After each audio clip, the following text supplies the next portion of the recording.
Hey, everybody. This is a especially fun podcast for me where I get to speak to one of my good friends, Katrina Good. We talk about personal identity, signs of burnout, influence of parents, and also eating disorders. I think it's a very good and interesting podcast, and I hope you enjoy the listen. Thank you. I think actually just to start, will you tell everybody who you are, what credentials you have, Sure. different things like that? Yeah. My name's Katrina Good. I am a certified therapeutic recreation specialist. So I went to college for recreational therapy, minored in psychology. Originally from Pennsylvania, very much an East Coast girl. Yeah, self-proclaimed introvert. So So this is very hard for you, yes, right? definitely. Even But though we've had a lot of talks extensively. yes. So actually, I read one of your posts this morning, and I thought that it was about facing your challenges. And so that's what I've been trying to do ever since I got into climbing, having that lesson of, how important it is to just face your challenges and be okay with fear. So that's what I'm doing right now. So Which post was that? God, I was gonna was say it the I was goal setting one? scrolling. I don't know. Okay, never mind. I was distracted. So And you think it's crazy that I post my thoughts like that? Why? just Why is that because wild? because I think it's definitely being able to see the social media world kind of progress throughout my life.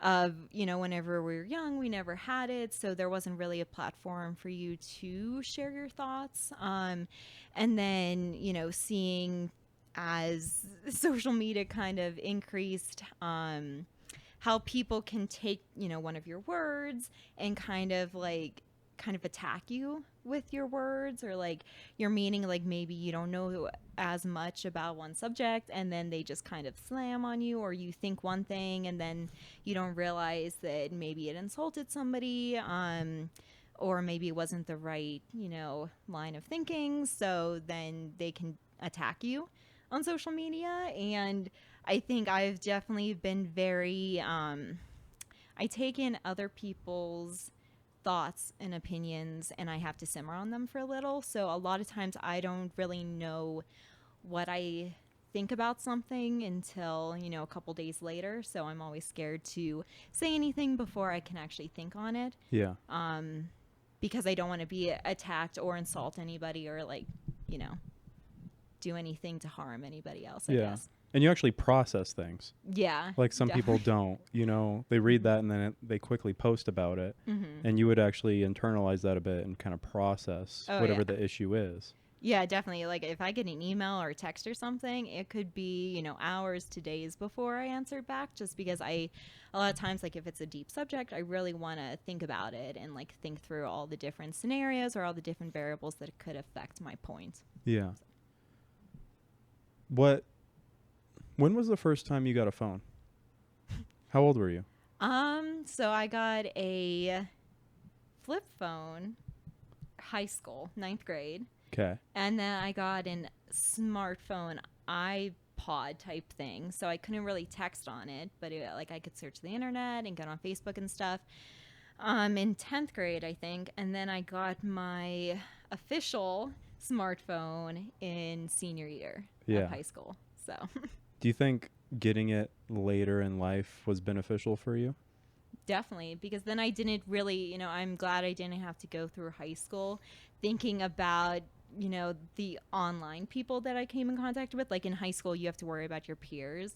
And, you're going through all this like peer pressure or just like the societal norms of your cohort, and trying to fit in with those, and kind of trying to figure out what, if you want to go with your cohort or with the popular opinion, or if you don't want to go with the popular opinion. And so having that online stress or having that, in addition to the online world, I think would have been very, um, very conflicting, or just like very confusing, Hmm. I guess, and stress provoking Yeah. to have to deal with all of that at once. Yeah.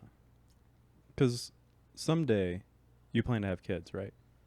Have you thought about how you're going to get them into our technology world? Have you thought about that? I have. So I'm not sure if I want kids. Okay. So one of those things that kind of one step at a time. I definitely appreciate how my parents um invoked a very much like a hard work ethic, not like social media based, like not being on my phone all the time, stuff like that. So I definitely would want to raise my kid like that if I do have a kid.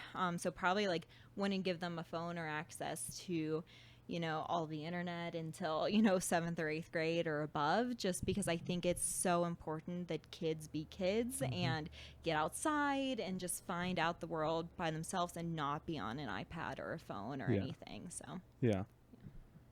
I guess for me, like, there's why I post things is one, it gives me like, I don't know, a deadline. Like I told you, like having one thing a week, it gives me something to put together and a bit of a deadline like I had in school, which is kind of helpful. And then, writing in general helps me formalize my thoughts. And then I think, well, I made this and it's just a small thing, but why not just put it publicly for people to see? And I'm probably wrong about some things, and that's okay because I'm trying to figure out most things.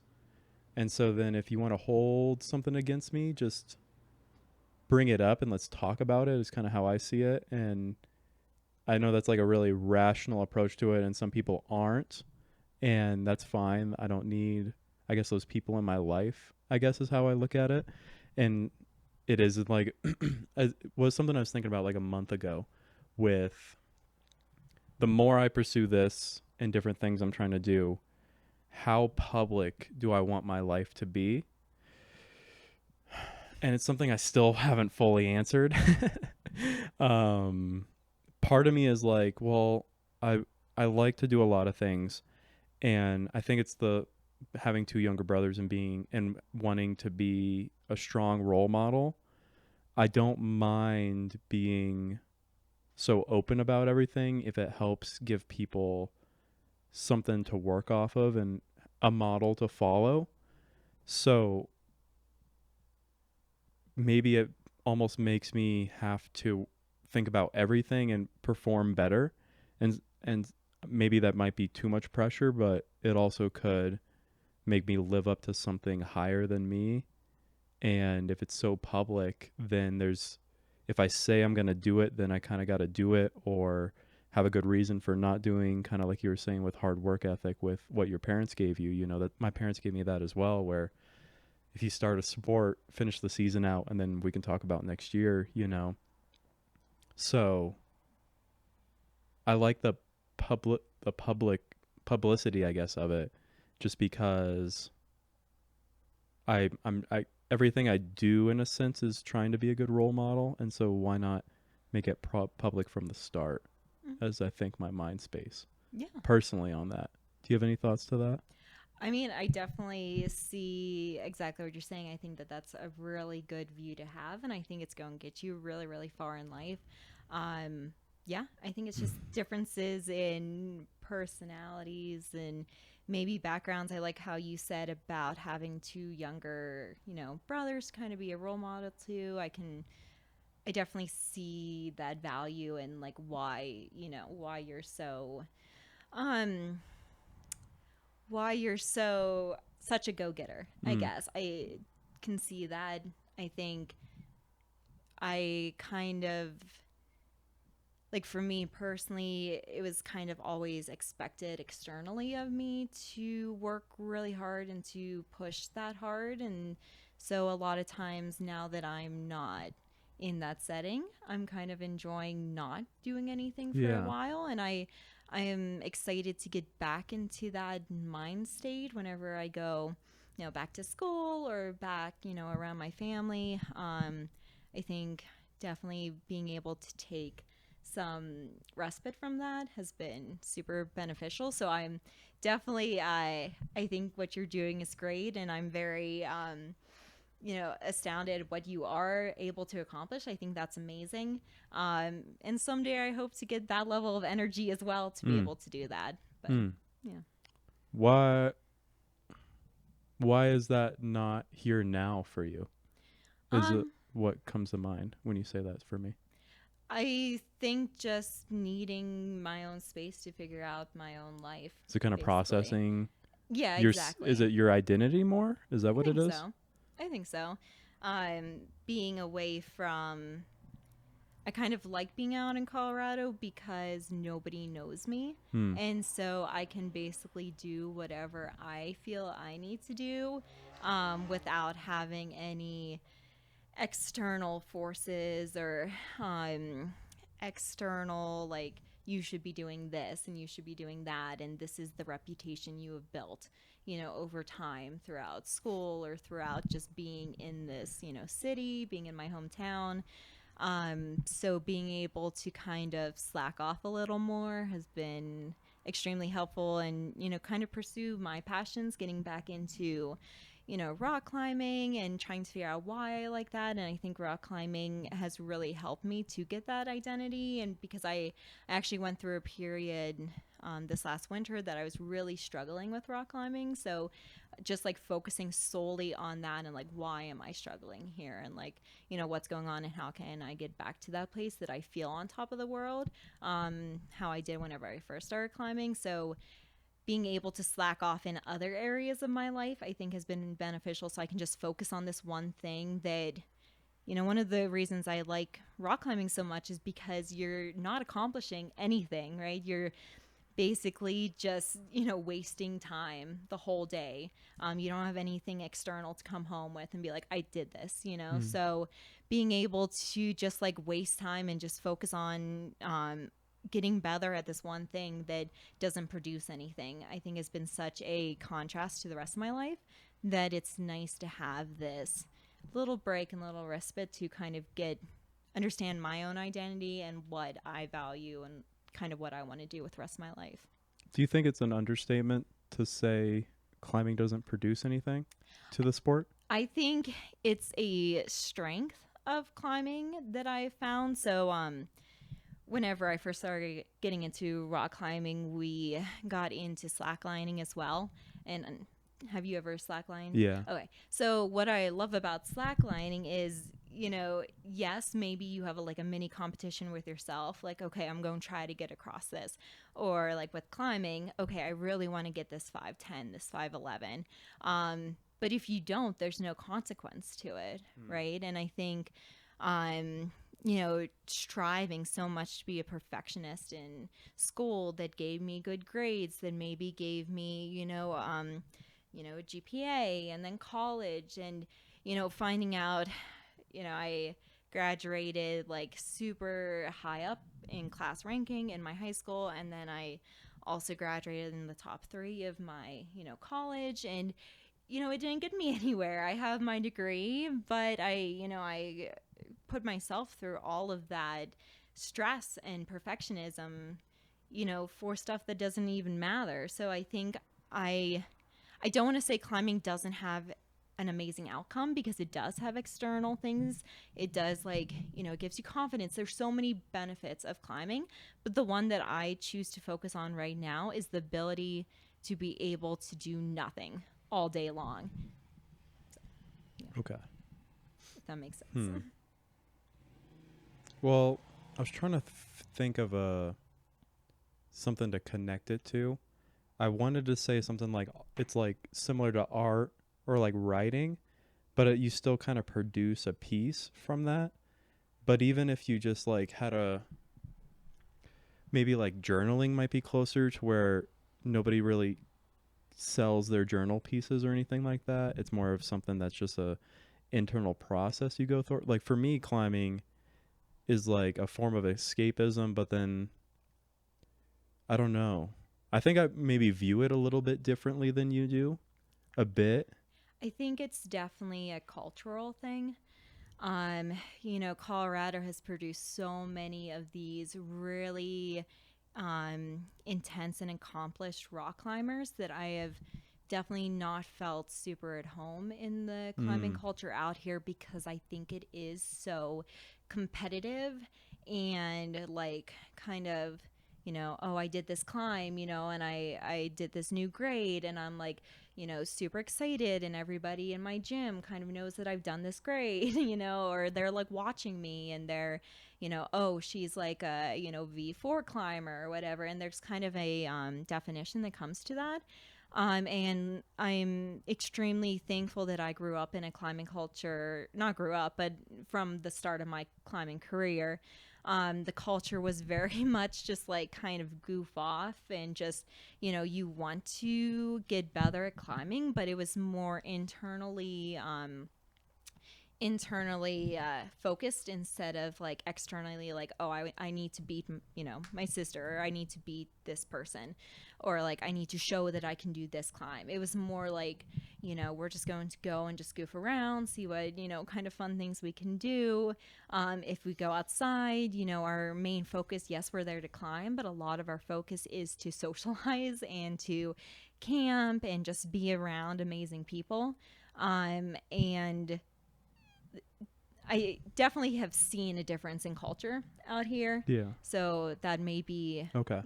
kind of our differences Yeah. in how we view climbing. And probably just me, because I'm kind of a competitive Mhm. individual, but I try to steer that inward, Mhm.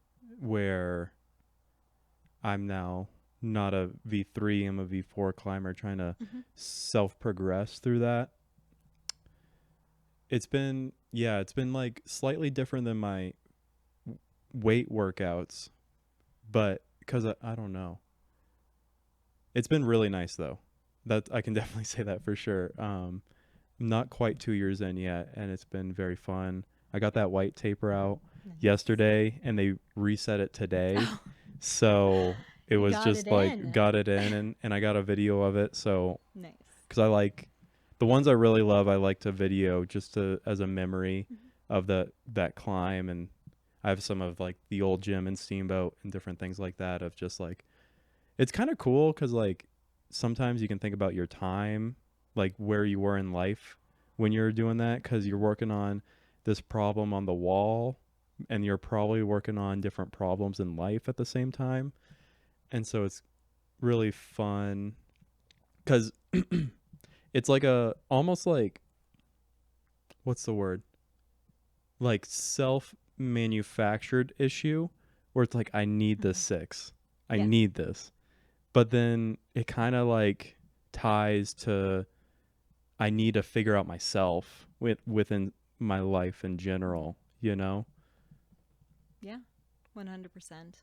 Yeah. Yeah, I think that's some of the point I was getting to, that it's definitely very much more like within yourself, like how you're like, I need to get this 6, not for anybody else, right? There's nobody else telling you, oh, you need to do the 6, right? It's just like, I really personally feel like I want to get this one, or I love it whenever I come across a climb that I know that you've looked into the flow theory, and one that is where your challenge meets your ability, Mm-hmm. and you're like, okay, it's beating me today, but I know that particular one, no matter of what it's graded, what it's set as, I know I can come and get this even though it's kicking my ass today. So like having that kind of, not enemy, but just competitor of like the wall, and just having it be there, and you know again, just like put you in that flow state, and kind of having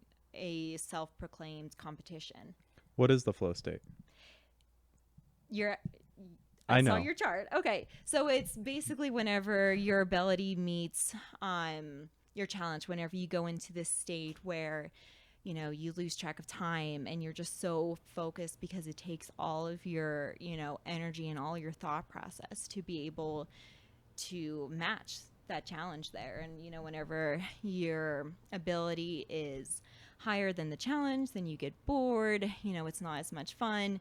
But whenever the challenge is too high, then that's whenever you get stressed and anxious. And so being able to find that middle ground, and like push yourself when you need to, but also get into that state, just has so many benefits. That's actually what recreational therapy is centered around, is the Hmm. flow state, because just all of the mental and psychological and physical benefits you get from a flow state, harnessing that in a therapy group is basically, but that's a sidetrack to climbing. But yeah. I think in general, we've kind of lost some of our flow. Do you think, though, it would be an overcorrection for us to be in flow all the time? Definitely you need that, rest from that, right? From that state. But I agree with you that, as children, I feel like we're in flow a lot because we're learning a lot, and we get to play. And I think that's what's so important about not just handing kids phones or technology, because then, they're definitely not in flow state, because their ability, to, okay, correction. You can be in flow state if you're, playing a certain game or doing a certain puzzle. There are times when technology is beneficial to be in the flow state, but I guess what I'm talking about is just like having somebody just watch a video or something. Yeah. Like a diversionary video, as opposed to like something that's beneficial. But so yeah, I feel like we have definitely lost that flow state with our technology, and trying to find that in your leisure and recreation is so important, so you can have that connection to yourself and can have all the benefits of flow. So yes, I think we've lost it. Yeah, because what am I trying to think? It's your skill level matched with the right amount of challenge. And to me, the challenge is analogous to a stressor. And so I think if you were to make a claim of maybe optimal human performance, it's doing that as consistently as you can until, it's a stressor. So then that means that at some point you need to recover.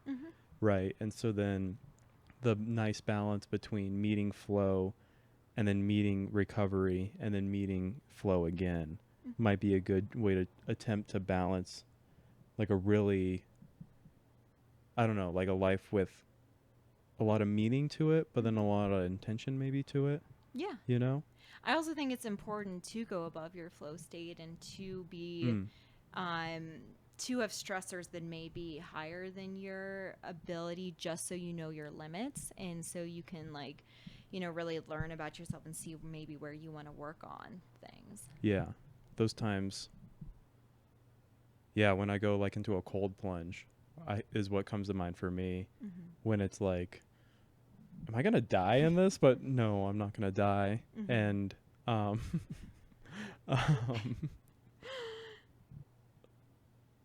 like when I went into the Poudre River, and I was like, this is very stressing. Just like because you want to dry heave and like breathe really heavy and stuff like that. And I'd sit in it until my breathing regulated, and then wait a little bit just to make sure I was there, and then got out. And I did that twice, and it was like, and this was a month ago when it was still pretty chilly too, the water and stuff. And so I think that might have been above me, but also it's like those weird things that like you think it's above you, and then you do it, and then maybe it was actually at your level. I think that's a really good place to have self-reflection then, because I've been in places that I thought it was above me. Specifically with climbing is my go-to example, because in sport climbing, a lot of times I can really tell about myself if I should push myself further or if I shouldn't, based on my level of stress for a certain climb.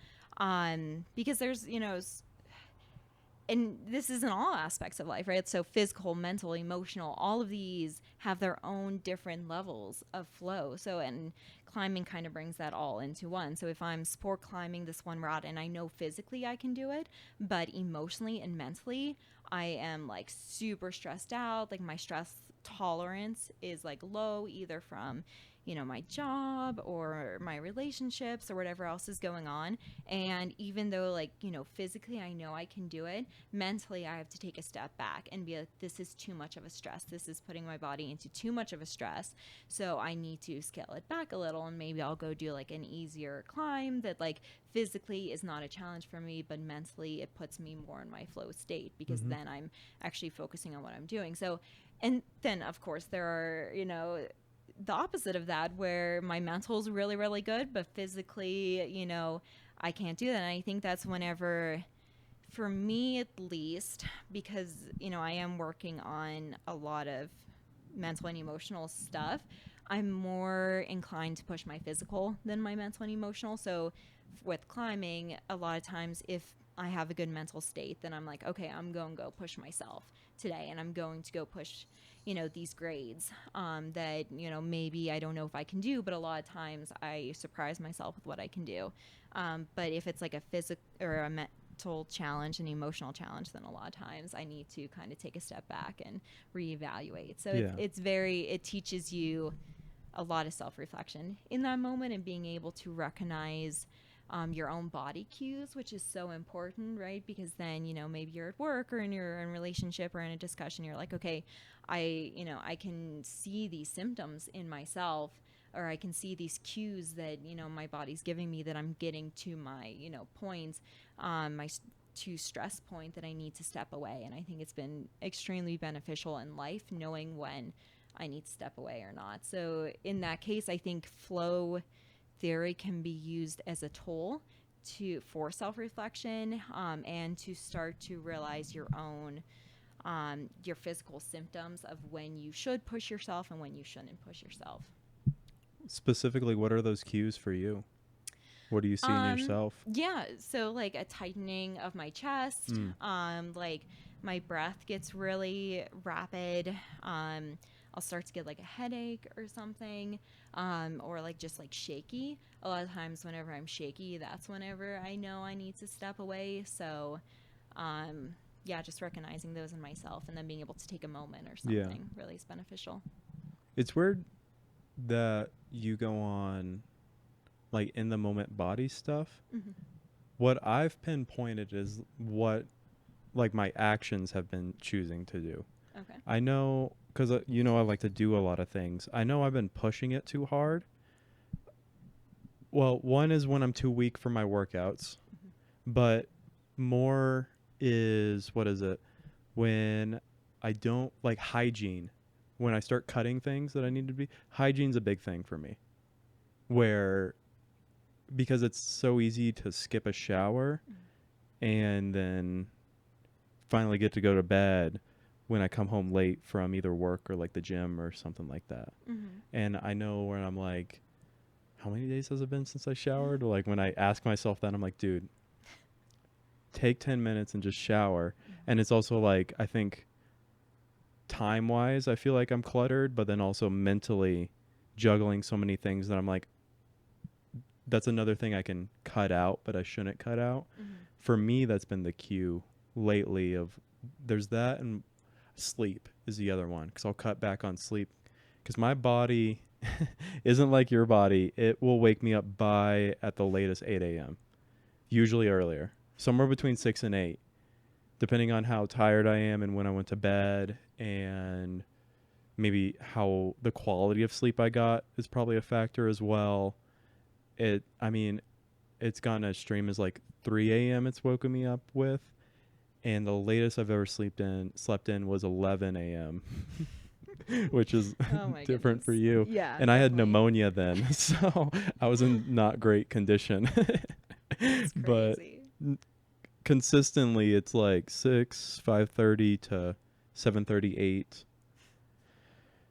And if it's like later, which means I probably went to bed later and I still don't feel rested, I'm like, okay, I'm pushing it where I'm cutting off that.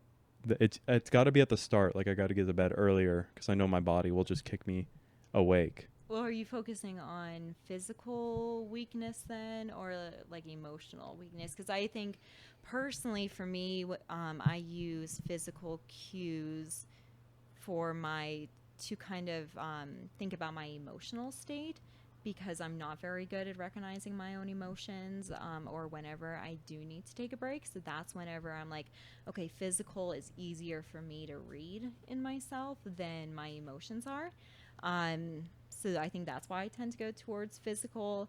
I think for me, I am very bad. I think I would side with you in, those like, oh, I'm not putting as much effort into my physical whenever I'm physically weak, but a lot of times I tend to push away my physical weakness. Like, oh, I can keep pushing, like physical weakness to me is like, it's important to be able to recognize when I need to take a break, but I'm more inclined to push that, if that makes sense. Is But your physical weakness perceived weakness or actual my muscles are weak and they can't keep up? my muscles are weak whenever I haven't had that in a while because I've been purposely taking a break due to like personal recovery stuff, but back in high school, whenever I was like super super active, doing multiple sports, I would definitely have to, like, I would definitely get like too weak, or I would get sick because I was pushing myself Yeah. too much physically. So it hasn't been as prevalent for me in recent years, which I think is a good thing just because of what I've been trying to juggle. But it's definitely something that is easy to push away. Yeah. Physical weakness. Yeah. For me, like just weakness of the body or mind or emotional, however you want to split it, is all pretty similar to me. Okay. They're all just cues. Maybe my introspection is in tune. I don't know. Like I can tell the difference between my body actually hasn't recovered enough and I'm pushing it too hard this workout, and those days I call them maintenance days. I track all my weights and all my sets and reps that I've done previously. I think I have records for like 5 years plus as well, which I need to look back on them at some point. But I'll just do my best to try to do the same numbers I did the last time I did the workout. And it's just a maintenance day. And it works so well because if the last week you were pushing it and you got it, and then the next week you're not feeling it, but then you can get it again, then you got it when you were feeling strong and you were feeling weak. And then the next week when you're feeling good, then you can probably push it again, right? So Yeah. it's like a trick almost where you're like, I'm not pushing it today, even though if last week you did push it and the next week you're doing it again, then it perpetuates itself, right? And then there's other times where I'm like, why am I even like, it's like a mental weakness of like being self-critical, maybe, of like, why am I doing this? I don't need to be lifting this heavy of weight or in this particular way, or why today I can do it tomorrow, or why now we could be at home doing something easier. And that's easy, like mental weakness. And I'm like, just get into it. And usually midway through, I got music going and I'm in the flow. I finally get kicked into it. And sometimes you got to kick. For me, it comes up as the inner bitch is how I think of it. Like, that's just personally how I internalize it. It's just like, I got to like suffocate it is how I think about it, and it's a really tricky balance between knowing when it's like you're slipping on discipline when actually your body's calling, hey, we need a rest. You've been pushing it too hard. It's a really tricky balance. For me, I got to be very in tune for that. And thankfully, I can maintain that most of the time. Do you ever find that emotional weakness in your interactions with other people? Sometimes, yeah. Not as often as I think most people have, because I put a heavy burden on myself to be very thoughtful with my words, no matter at what capacity I'm at. Like towards the end of talking to that guy earlier today, I had a headache. It's more of like my brain is taking too much, but like he was still asking questions and I was still asking them to the best of my ability. And maybe if I was clear-headed, I could ask them a little better, but still I wasn't like getting short with them or frustrated. Mm-hmm. So speaking to other people is really good, or I think I can maintain pretty well, especially under weakness. Mm-hmm. It might be because I do also try to do a lot of stressful things, Mm-hmm. to where the little bit of stress of somebody asking me a question is so minuscule comparatively that it's easier just to answer them correctly and move forward. Mm-hmm. I might get a little more short or a little more to the point with people. Mm-hmm. And if they're really neurotic, they might take that personally, that might be the worst it gets. Mm-hmm. I think that answers your question. Yeah, I think so. I think it depends sometimes on what kind of person you're with, because for me, definitely, like, I can see where you're coming from if it's like a friend or like a new person or somebody who I'm not, around all the time. Even if I'm emotionally and mentally drained, I usually, like you said, like, carefully choose my words, and I'm like trying to be really cautious of how I, like, my tone of voice and how I interact with them and stuff. Personally, I see emotional weakness come out whenever I'm either with my sister or my partner, because I feel like I'm so used to them that sometimes kind of comes out, because I'm like, oh, they'll always be there, stuff like that. So I think that's what I was asking about, because whenever you're talking about or mental weakness with weight training, in my athletic experience, I think it's really easy to shut off your emotional mind, Yeah. or just push through physically, because that's Mm-hmm. like a different domain. And in those tasks, I can let my physical take over. And so, like, kind of, like you said, kind of like bully your emotional state into like shutting up. So, Yeah. so I think that's why I asked about, like, where do you see that weakness like Yeah. portrayed, or how do you read it in other areas of Yeah. your life? I think in a sense, thankfully, my dad can get very angry quickly, Mm-hmm. and I see that in myself. And so when with people I know, or in general, things it's more, for me, it comes up more in debates or arguments. I have very thankfully worked on slowing down, and you know I've had moments where I've noticed where I'm very serious with what somebody's saying, that my tone drops lower than it's ever gotten, and I talk very slow and deliberate, and it's the best I can do to opposite of what I've observed my dad do, because he's very smart, but then he gets louder and sometimes more irrational maybe, and quicker, Mm-hmm. when instead, if you slowly articulate something, kind of like I'm doing right now, and at a lower tone. Like, I remember, when was this? Last week or so, me and that person I was talking to you about were climbing, and we are talking about some issue, and we're being respectful about it. But they said something, and I felt my tone go high and fast, like half a second. And I stopped, sat down next to them, got very close and very deliberate with what I wanted to say, and was slow and to the point the best I could, and very low monotone. Sort of what I'm doing now, to kind of try to correct that, because I have been at times shouted, not often, but I didn't like it at all when I did it, because it wasn't how I wanted to portray myself. Mm-hmm. So I've been working on correcting that. Mm-hmm. And the more times I've had serious conversations with people I love, it comes out. Mm-hmm. In my last relationship, it came out many times of just having to me, it's like an inner fire almost, where like it's good to be passionate about things, but not spew on everybody, Mm-hmm. and just channel that the best you can. And thankfully, I've done my best to try to work on it. you know, Mhm. and use that to my ability. Yeah. Do you find you're a fight or flight type person or freeze?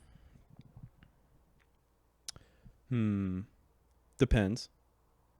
Generally depends on the thing. If it's like a intellectual thing, it's like a either question, which to me is in a form of fight, but I want to get like more information, so it's more of like an approach, Mhm. but a questioning approach.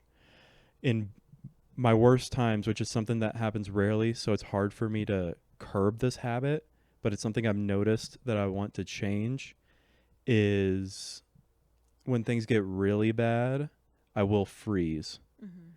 And that's when I know I'm doing the worst thing, is I won't try to reach out to people Mhm. and get varying opinions on what I should do. And sometimes I text a friend a question, and as quick as I send it, I actually get like a good answer. Mhm. And then they send something back to me, and I appreciate their answer, but I almost didn't even need it. I just needed to get it out, and that's Mhm. why writing's helped me. Um, where was I going with this? But there, in my last relationship, I had almost a seize where so many things weren't going right, and I didn't reach out to anybody.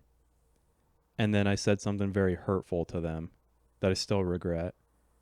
And then it took a lot of undoing the pain of just verbally saying so. It wasn't even super bad, but it's still like I try to be very to the point with my words, and it was not even close to what I was wanting to say or portray or make them feel.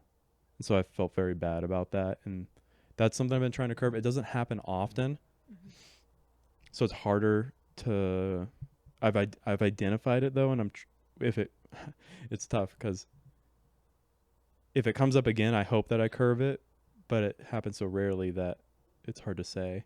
I mean, it's such an automatic personal thing. I freeze as well. So trying to overcome that, to me, I don't think I freeze like you were talking about, like intellectually or with like people, just whenever something like huge happens, like in climbing, or I worked in behavioral health, so whenever like a fight or something would break out, a lot of times I would freeze. Mm. Or one time I was climbing my a ladder, and my sister, it broke underneath me, and my sister like grabbed it and was basically holding me up, and I completely froze. And so I think a lot of times trying to overcome that freeze mode is really hard to do.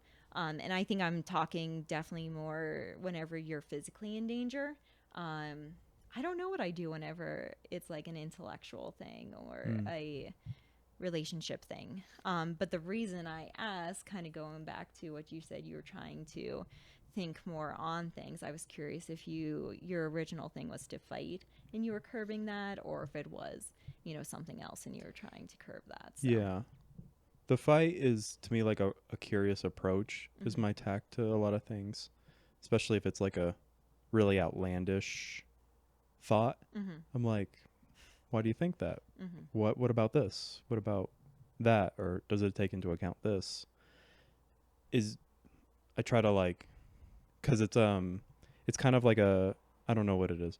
It's like a sleight of hand or something like that, because they've already exposed themselves, so to speak, but then you ask more questions and you have them expose themselves more. And if it's a good idea, then you get more of what's good. But if it's a bad idea, you see even more that's outlined, Mhm. and it's almost letting them to me it's like a almost self-destruction in a sense, Mhm. to where you're not even attacking them, but anybody watching might see everything they're saying undo as they're talking about it. Like I love the line, let the unreasonable speak because what they say will be shown to be unreasonable. Mhm. And that's where it's like I'm all about free speech, because it's like let anybody speak, and anybody with a head on their shoulders is going to know that that's either racist or, on the extreme examples, very murderous or different things like that Mhm. no common person really supports. Yeah. I find that funny that you went to the mental whenever I ask that question. Instead of, whenever somebody talks about an automatic response, you automatically think like, fight or flight, physical danger. And for some reason, you went straight to mental. Just curious about that. Maybe it's just a lot of stress or adversity or whatever lately has been very intellectual for me because I've been in a constant pursuit of ideas. And maybe the physical, maybe I haven't pursued this, so I'm kind of going on a limb, is like more ingrained into me at this point. Like I'm at a weird place with my workouts, which I'm fine with, but they're almost meditative on the pain. It's almost, my friend brought up a word where you almost like the pain, but I don't think I like it. There's just sometimes on some workouts, especially ones where where it, like, balance is an issue, where I'll just close my eyes and like just sit on the ache or the pain or the muscle stress of the movement. And so a lot of things physical for me are just a meditation at this point, which is really weird because they are stressors, but it's just like I'll just close my eyes and do the movement. And I might be even with a weight that's heavier than I was expecting. That's what it's been like lately. I was going to say, it seems like self-imposed stressors for physical. So maybe you feel safe enough physically to sit in that. Yeah. Instead of like, if it was like an external thing, then maybe you would act different. Yeah. Well, I think a lot of external things for me right now are interacting with other people. Yeah, which makes sense. Yeah. Definitely. Yeah. Like, I don't know. I don't think a lot of times, I think I thought about this a lot, either whenever I'm in cities or in my behavioral health setting, just because it was more of a probability of getting like like physically hurt. But I think that since you're saying that, like, a lot of times it's like more mental recently, that makes sense. Yeah. And I'm reading a book right now, and the first 3 chapters was on like unraveling your self-identity, and I'm not picking it up again until I figure that out. That's why 3 hours I spent on this assessment. It was actually this one right here in front of me.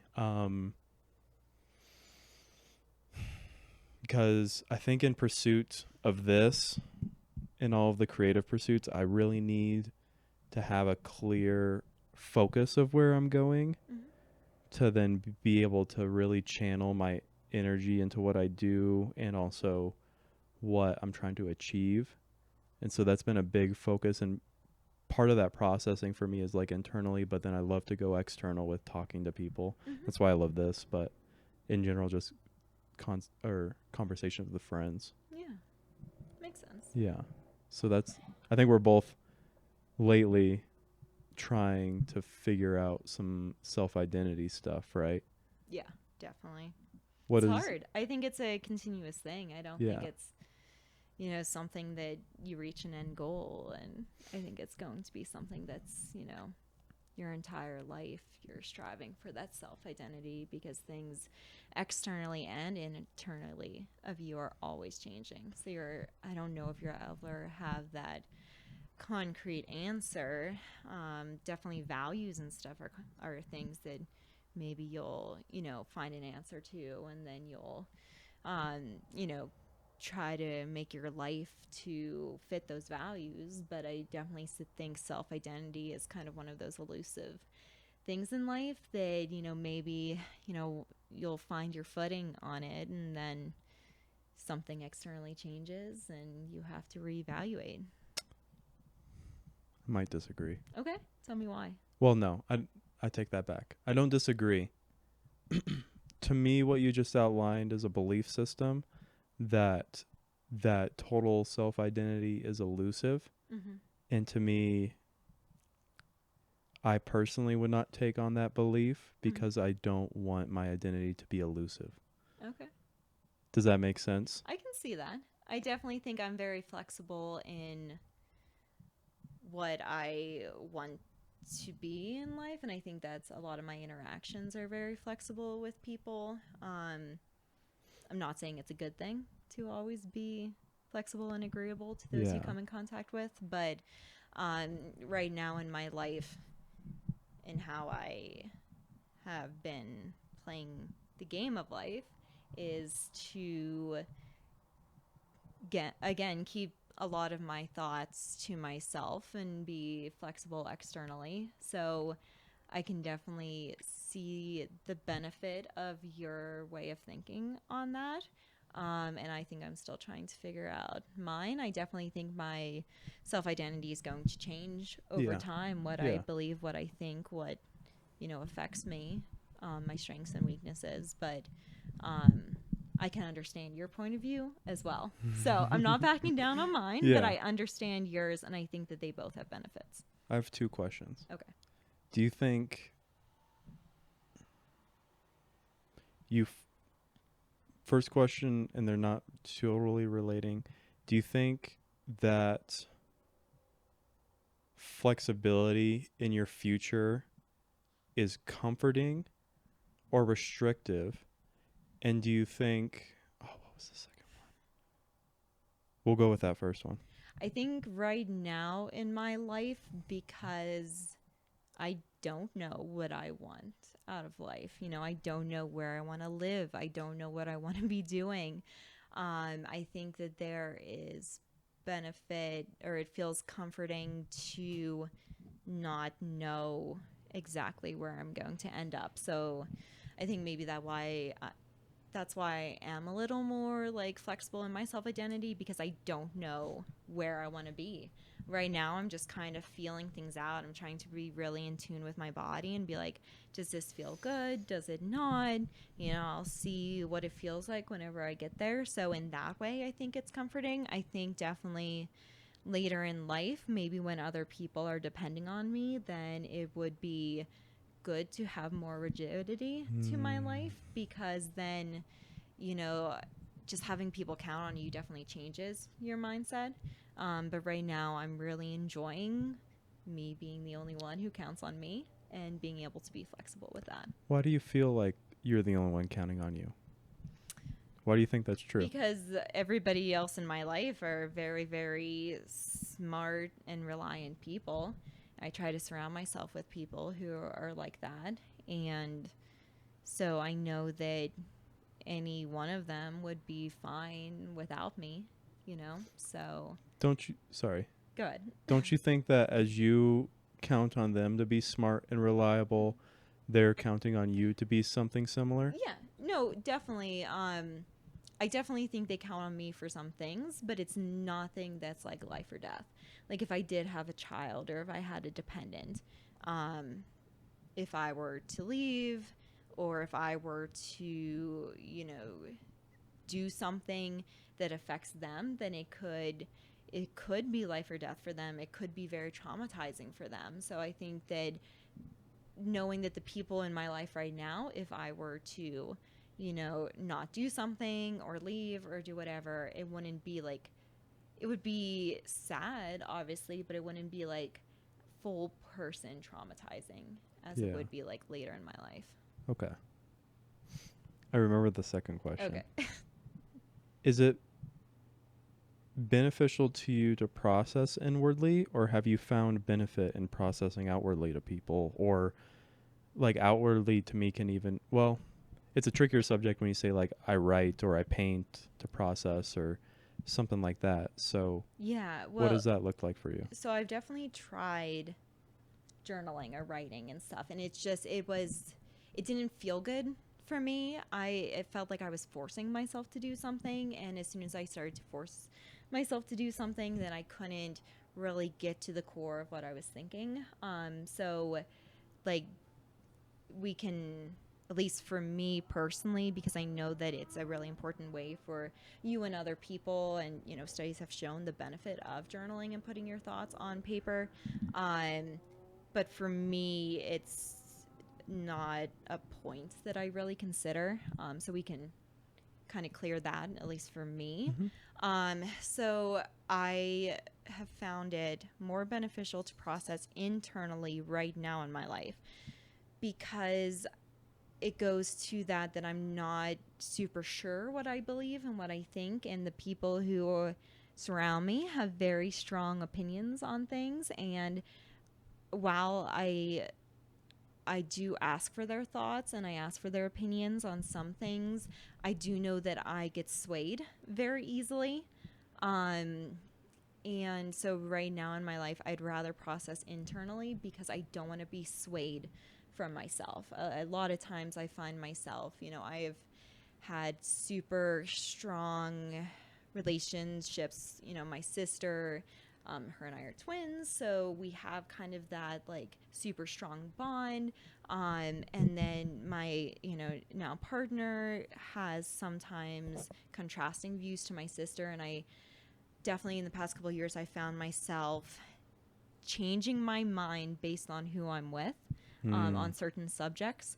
And so I learned that about myself, that I can be easily convinced to do things, and I don't like that about myself right now. So I want to process internally so I can figure out what I want, make my decision, and then talk to people about it so that I'm not as easily swayed. They can still sway me to some points, or maybe like come up with better ways of going about my decision, but I don't want them to sway me from the core decision on that. Yeah. You're high in agreeableness. Yes, 100%. Personality-wise. And I think that I think sometimes it can be a strength and sometimes it can be a weakness. When is it a strength? To get what I want in life, a lot of times I found that whenever I mold myself to whatever I think, in terms of jobs, definitely, whenever somebody asks me an interview question, I'm very good at connecting, like, what do they want to see and what do I think, and how can I, like, kind of not change, how can I keep what I think, but also put it in a way that they're definitely going to be happy with. Is that agreeableness or charisma?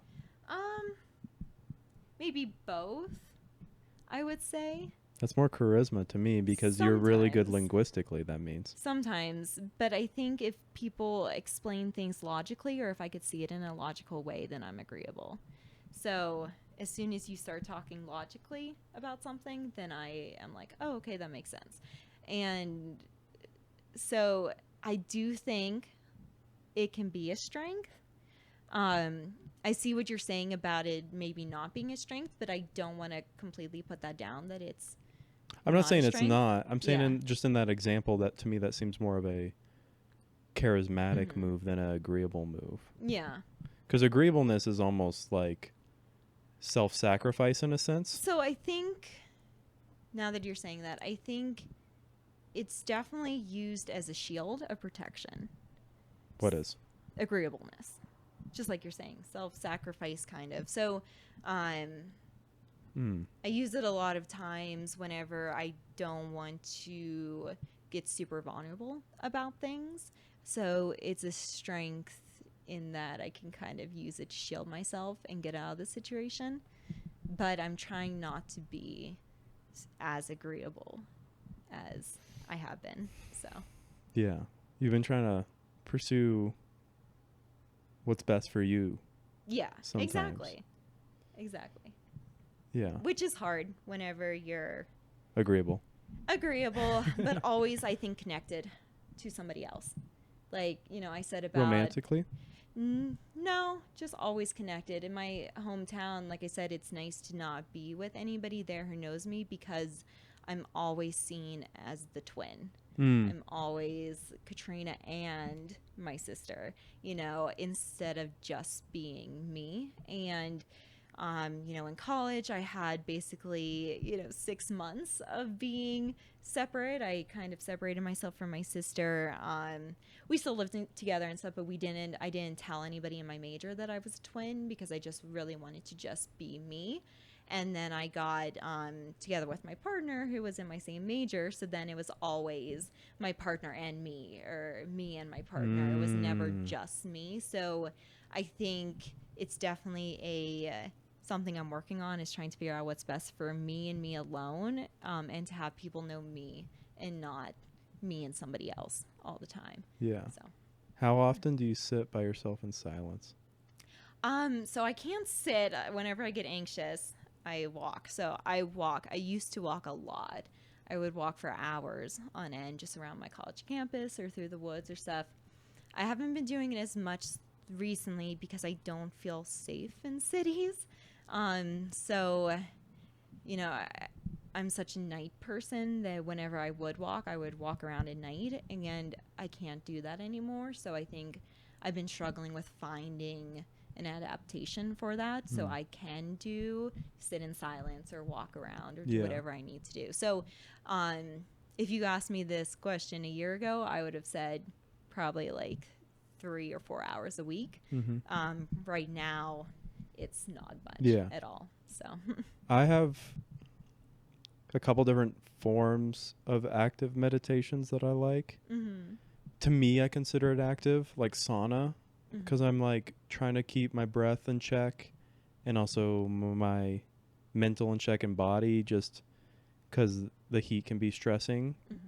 But then that helps me be silent and think. And so it's a nice balance between actively pushing myself but then thinking. There's a Eastern religion practice of what's called an I Ching or I Ching. Have you heard of that? Is that the one with the sticks? Yes. Yeah. Oh, we talked about this. We did talk about it. Yes. So I love that because my mic's going to move. Because I can move my hands. And the long version, if you're quick, can take 20 minutes, but usually starting out it's like 30 minutes. And I like that it's intense thought, so it's active in my brain, and then my hands are moving, so I'm not just like sitting and meditating, you know. I'm putting sticks together, and there's a method and a rhythm to them, and then at the end you have a nice reading. So those are the two things that came to mind for me with things that are active. I've wanted to do walks, but haven't really needed to like dissipate that amount of stress over like an hour or anything like that personally. Yeah. But those two things came to mind for me that might work for you, that are work for city life. Yeah, no, I can definitely see that. I definitely, there's just something like, you know, like I said, I've tried journaling, I've tried just sitting, I've tried, you know, fidget toys and stuff. And I really appreciate those. And I definitely someday may give them a go. But there's just something about walking that just gets me Is it into the full my body head. part? I think just doing something that feels good, you know, because I used to be, and I still am in some aspects, but I used to be a very, very athletic and physical person, and I just hate sitting and not, you know, so like the physicalness of it, I think, is super important to me. And like it's like my body just becomes calm and not like whenever I'm sitting, a lot of times I'm trying, like I'm moving or doing something, but whenever I'm walking, my mind just like and body is just calm, and it just allows me to think super deeply. So I am super I'm very happy that I found that for myself, and I very much value it. And I think I just need to, you know, get used to the area, or, you know, I have stuff that can help me feel safer, but I think right now I just have to push myself to actually do it, especially in the summer or something, whenever there's more daylight outside. I just need to push myself to do it. And I'm out of that habit now. So it's just getting back into that habit that is, you know, hard for me. So Yeah. And the city is very safe as well. I don't Relatively. trust that. It is.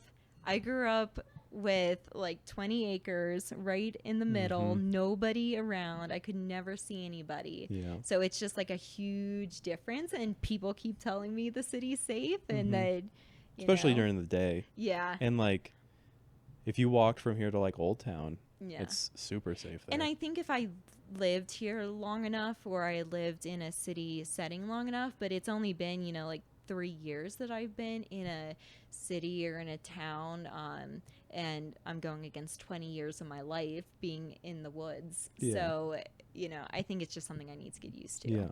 Yeah. Yeah.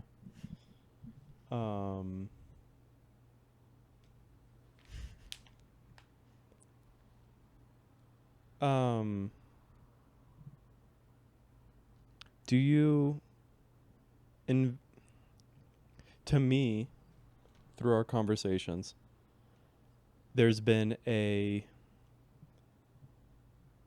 you can tell me if I'm not being accurate in this, but there's almost been an exodus for you away from traditional values or principles. Mm-hmm. And it's felt very good to kind of leave that space in certain respects, right? Mm-hmm. Was that fair Yeah, for the most part? that's correct. Do you see it continually being a tradition away or transition away? I meant to say, or do you think that there will be a a time where you kind of s- throw a U-turn and kind of come back to maybe the ones that you think have actual some maybe weight to them Mm-hmm. and that you want to actually incorporate to your life? Yeah, so I don't see it as a U-turn. So I definitely think there's going to be a limit. I see it as a circle um whose radius just like grew Mm. outward. So like, growing up, I was in this tiny circle of all these religious, traditional, conservative ideas, and I had to follow and just stay in that circle and tiptoe around the line. Definitely, as I've grown more in myself and in my identity, knowing what I want to do, the more I got exposed to more people, that circle definitely grew to encompass more and more things. I definitely think there is, a time when that circle gets too far out that I don't want to continue along that. So I'll probably like just stay in, the stuff I'm comfortable with. So, you know, not pushing. And again, this is within like certain values or certain practices. So not pushing it too far that I either feel, you know, super unsafe in a bad way. I'm not talking about like pushing myself like for personal growth. I'm talking about just like for safety and Pushing the for boundaries almost, right? yeah. Um I I guess what I'm saying is there are certain things that I will not do in my life that I already know that I won't do, and it's a boundary for me. But then there's other things that are like, okay, maybe, I'll do that. And so those I'll explore, Yeah. but there are definitely like a set boundary. So I can see myself being flexible within that. So like not a U-turn, but like maybe, I'll go back to the center of the circle someday, or maybe I'll like stay out, along the end of the circle. But I think it's a very flexible Yeah. type Yeah, maybe chart. U-turn's not the correct metaphor to use, but I think what I was meaning to that is you've ventured out and expanded the circle, and then you're kind of, I imagine, like you're on a new frontier, so to speak. Mm-hmm. And is there ever a time where you stay maybe on your little homestead, so to speak, on the frontier that you've kind of built in this new place that's kind of broken away from society, so to speak, in Mm-hmm. this metaphor? And is there ever a time where you look back, and that's maybe the U-turn I'm trying to think of, is Mm-hmm. and reincorporate some of those things you probably grew up with Mm-hmm. and your parents maybe still try to pass down to you as you're still going through life, and you're like, okay, actually these that I left behind I want to take with me now? I definitely think it'll depend on who I surround myself with at the time. You know, Being agreeable. yeah, I guess. But like my partner right now definitely supports all of these new things that I've incorporated into my life. If something ever happens with our relationship, maybe because I'm not condemning the things that I, grew up with, or, I'm not condemning some of those practices. So it's not like I'm like, okay, they're completely out of my life. Yeah. I'm, again, like my family's still in it.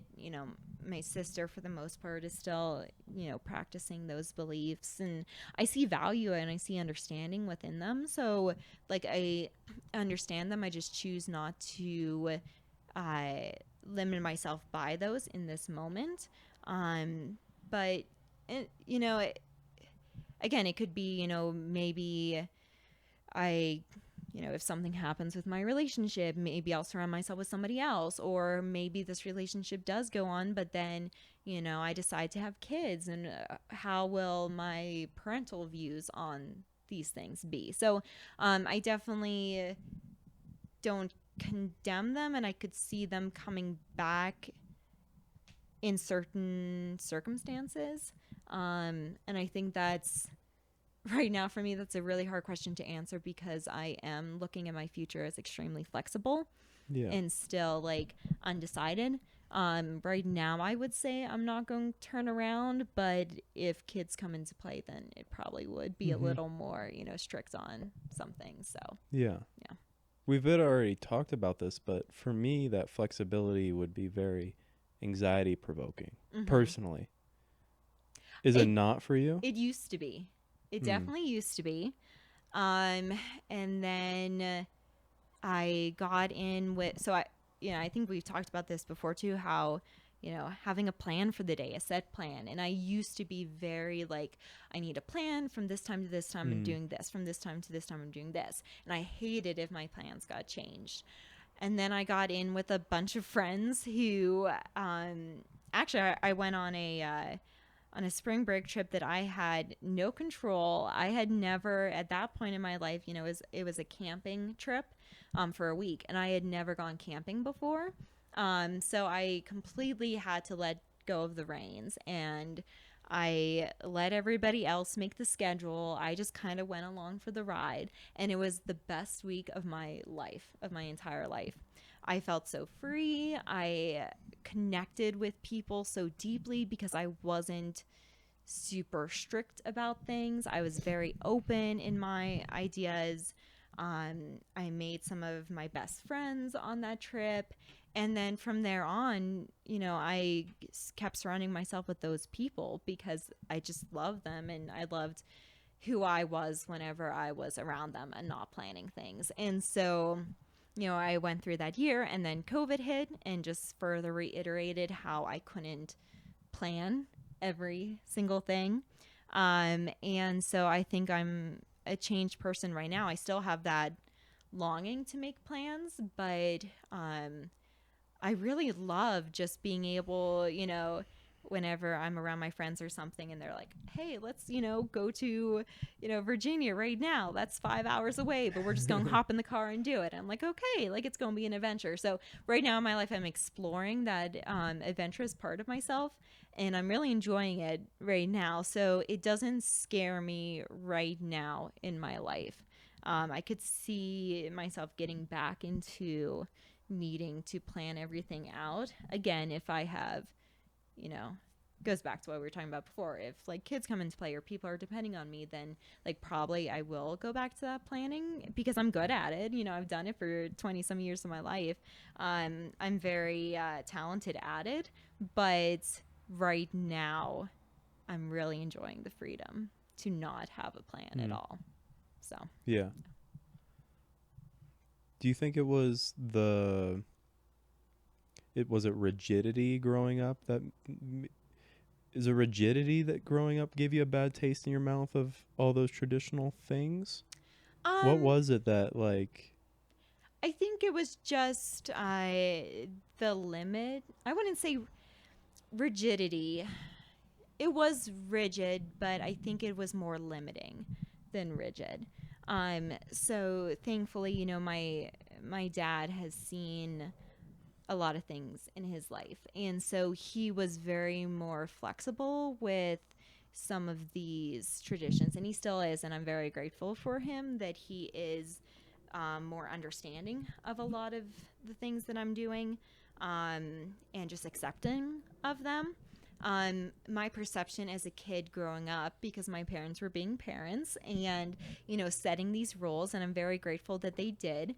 But growing up, a lot of times it was like, oh, or like, if I break out of this, are they going to fully accept me, or are they going to reject me? And having my sister there who was doing all of these things perfectly, a lot of times I felt like, oh, they're going to love her more than me, which obviously was not, the truth or what would happen, but just as my, childlike mind definitely thought about those things. And so I think whenever I got into college and got to break free of a lot of those, and I saw that I didn't have to be limited by those beliefs, and that, you know, my parents accepted me for all of my adventurous, you know, ways.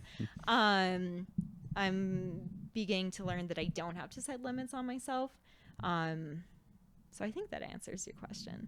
I think so. Have you? We kind of connected to it last time we talked. Have you conveyed these kind of feelings of how you thought things were set up growing up to your sister? Like of how we kind of talked about, like there was kind of, you got to see the mirror of you do specific things, Mm-hmm. and you got to see you do those things and it work out differently even though you guys were kind of the same person.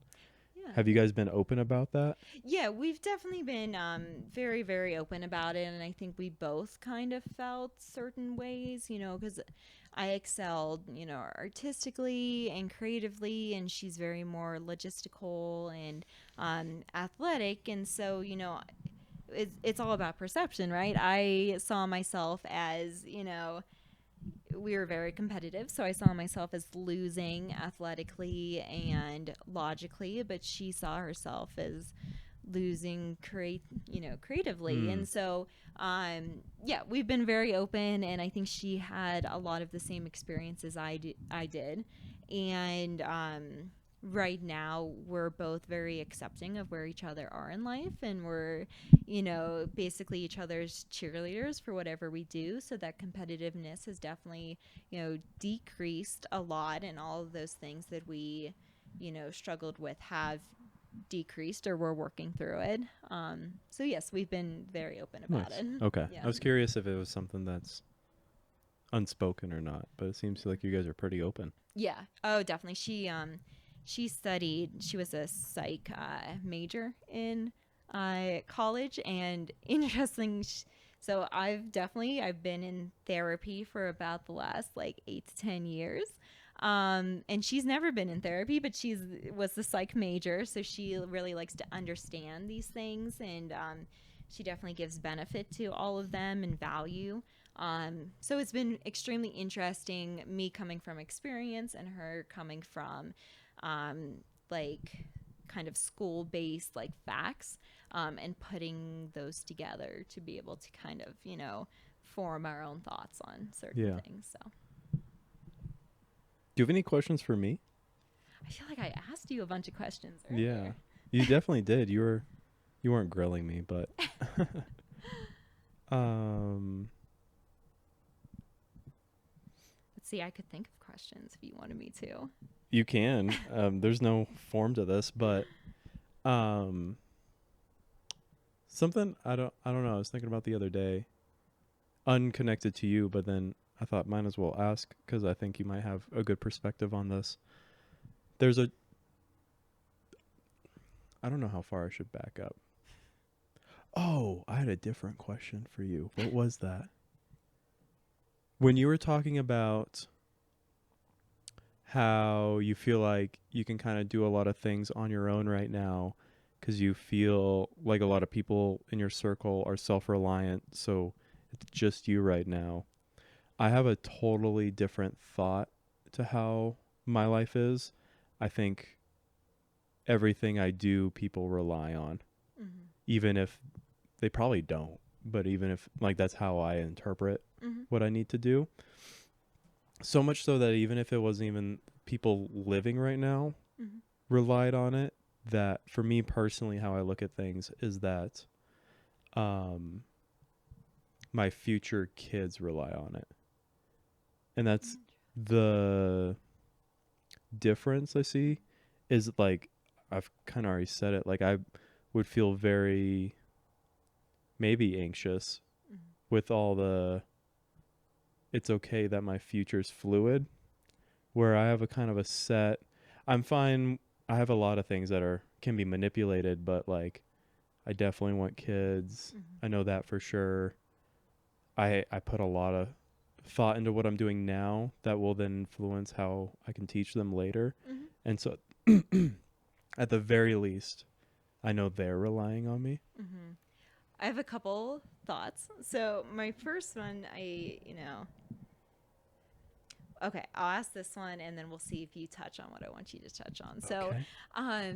so you were talking about, you kind of being the role model for your siblings, and me Mm-hmm. coming from a family where, it's just me and my sister, and we were the Mm. exact same place in life. I always had somebody else to kind of fall back on, even in conversations with my family, it feels like kind of awkward and weird whenever I'm just myself with my parents, because it's so weird not to have my sister there to help conversation or to, bring points. So I was curious about your kind of your culture with your family, or the atmosphere with your family, with you being the oldest, and how it changed as you grew up, and whenever your siblings came, along, how that changed the atmosphere. Like just in our family dynamic in general. Exactly, your family dynamic. So I don't know if I've told you, but my middle is 5 years apart from me, and then the youngest is 7 or 8. I think it's 7, Okay. depending on like whose birthday is when, like the year split up. Anyways, I've read that a child feels like they're an only child if they're 5+ years away from a sibling. Either like you're younger, if like you had 2 kids and they were 6 years apart, then both feel like only childs, in a sense of like just a stark difference in where they're at. And so I definitely have that feeling growing up. I think I actually we talked about this, but just to reiterate, like right as they were finally like about in middle school and starting to be interested into things that I was interested in as a junior, senior in high school, right as that was coming along, I had to leave. And so I love the dynamic we have now, and I really wish I could have had it all 4 years going through high school of somebody either a year younger, or I like being the oldest because I've really tried to lean into that role model position. So I don't necessarily want somebody above me, but I would love the idea of somebody closer in my age, because then we have more.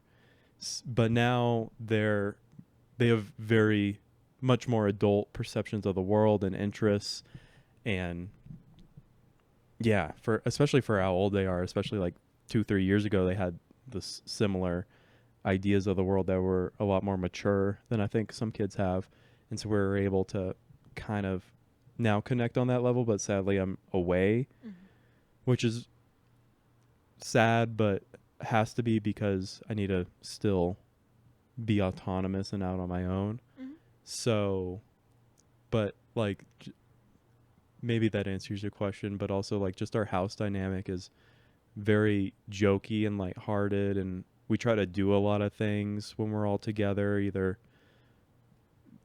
we have a lake nearby my parents' house, so a lot of paddleboarding or going down there, or we'll go mountain biking or hiking, or just my dad's a really good at automotives and just working on things and metal and woodworking and stuff like that. So doing things like that, or usually things that are very active, is our dynamic. And then my dad's a big jokester, and now my brothers and all three of us are, and we're all boys, so it's all sometimes very wild humor and just that just comes out, and it's so fun to be in. And especially me and my youngest get along really well. I've been really trying to get close with the middle, but we have just sometimes a nice back and forth where I love doing these things where like you're almost just telling a story back and forth. I've had it with some friends where it just goes, it's always off the rails. And the funnest is when you have like a third person there and they think you guys are telling a real story that's true, but you're just making stuff up on the spot. So very maybe thoughtful in that we try to do things, but then also very humorous and sometimes raunchy at times. If that answers your question. Yeah, no, it does. I definitely think I've definitely been seeing a lot of contrasts between how we grew up, and I think that kind of shaped, you wanting to be more rigid in planning, and me wanting to be more flexible. You know, you kind of shared, I don't know if you're comfortable, just that your, you know, parents are a little more not as planners. Is that correct or no? They're not. They're. I would say they're just in the middle. Mm-hmm. I would say for sure we like to do things, Mm-hmm. and so it's almost like unspoken that the deal of the day is we're doing something. Mm-hmm. We're skiing. We're out. We're at least outside. You know. Mm-hmm. So that's like a guarantee. It's like plan on there being, and it's very expected, almost overly so expected that you're in on it in Mm-hmm. some way, or at least doing your own thing. Yeah.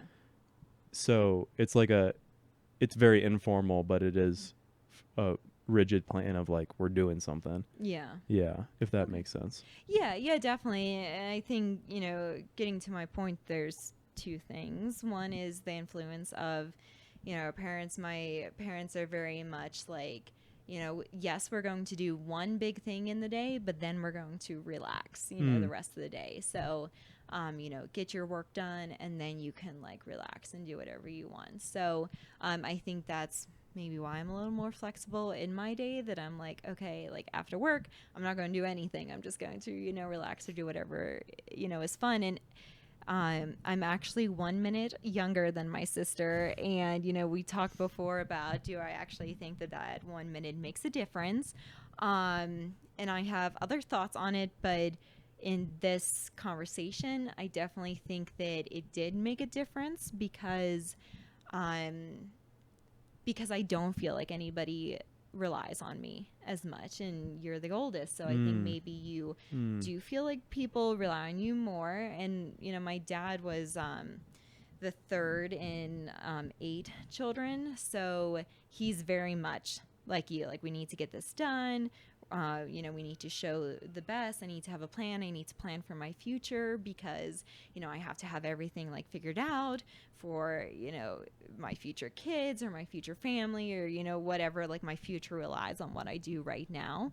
And so I see that similarity. And I think I definitely don't feel that way as much right now in my life. I'm like, oh, you know, whatever I do, you know, I'll be able to, you know, do what I need to in the future. So it's just interesting the different family dynamics, and how that has shaped, you know, that idea of what we've been talking about with the, you know, the rigid or flexible future. And we had somewhat similar of that mentality of like we're gonna go ski 6, 7, 8 hours and then come back home and then downtime TV, eat some food, whatever. But I guess getting out into on my own, it's been a big of just like very fun for me to see how many things I can string together.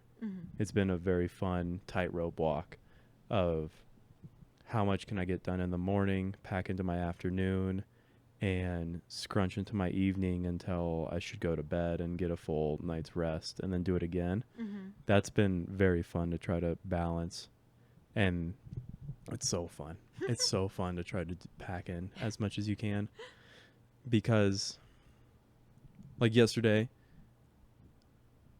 I think maybe it's like, I haven't thought about this, but maybe like achievement oriented or something like that. But like yesterday, I was very happy I got the white taper out. Today, I'm very happy I'm meeting with 2 people and recording. I don't know what will tomorrow bring. Well, I got work, so it's those days I kind of give myself more grace, I guess. But also, tomorrow I'm posting 2 writing pieces. So like, it's fun that every day there's like something new that's accomplished. Maybe I got a higher weight on this weight thing, or got a new route, or explored new ideas, or met a new person. Like today, that was the first time I really talked to that guy. I saw him in the gym.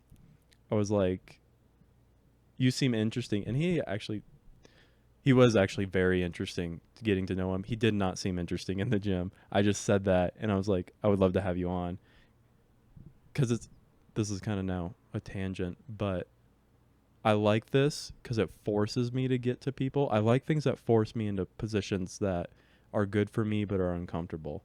this forces me to get to know people I would have never interacted with. I think I made a friend today that might continue into the future, which is really cool. It forces me to get to know people. Weightlifting forces me to strangle that inner bitch, so to speak, and have a little bit of discipline.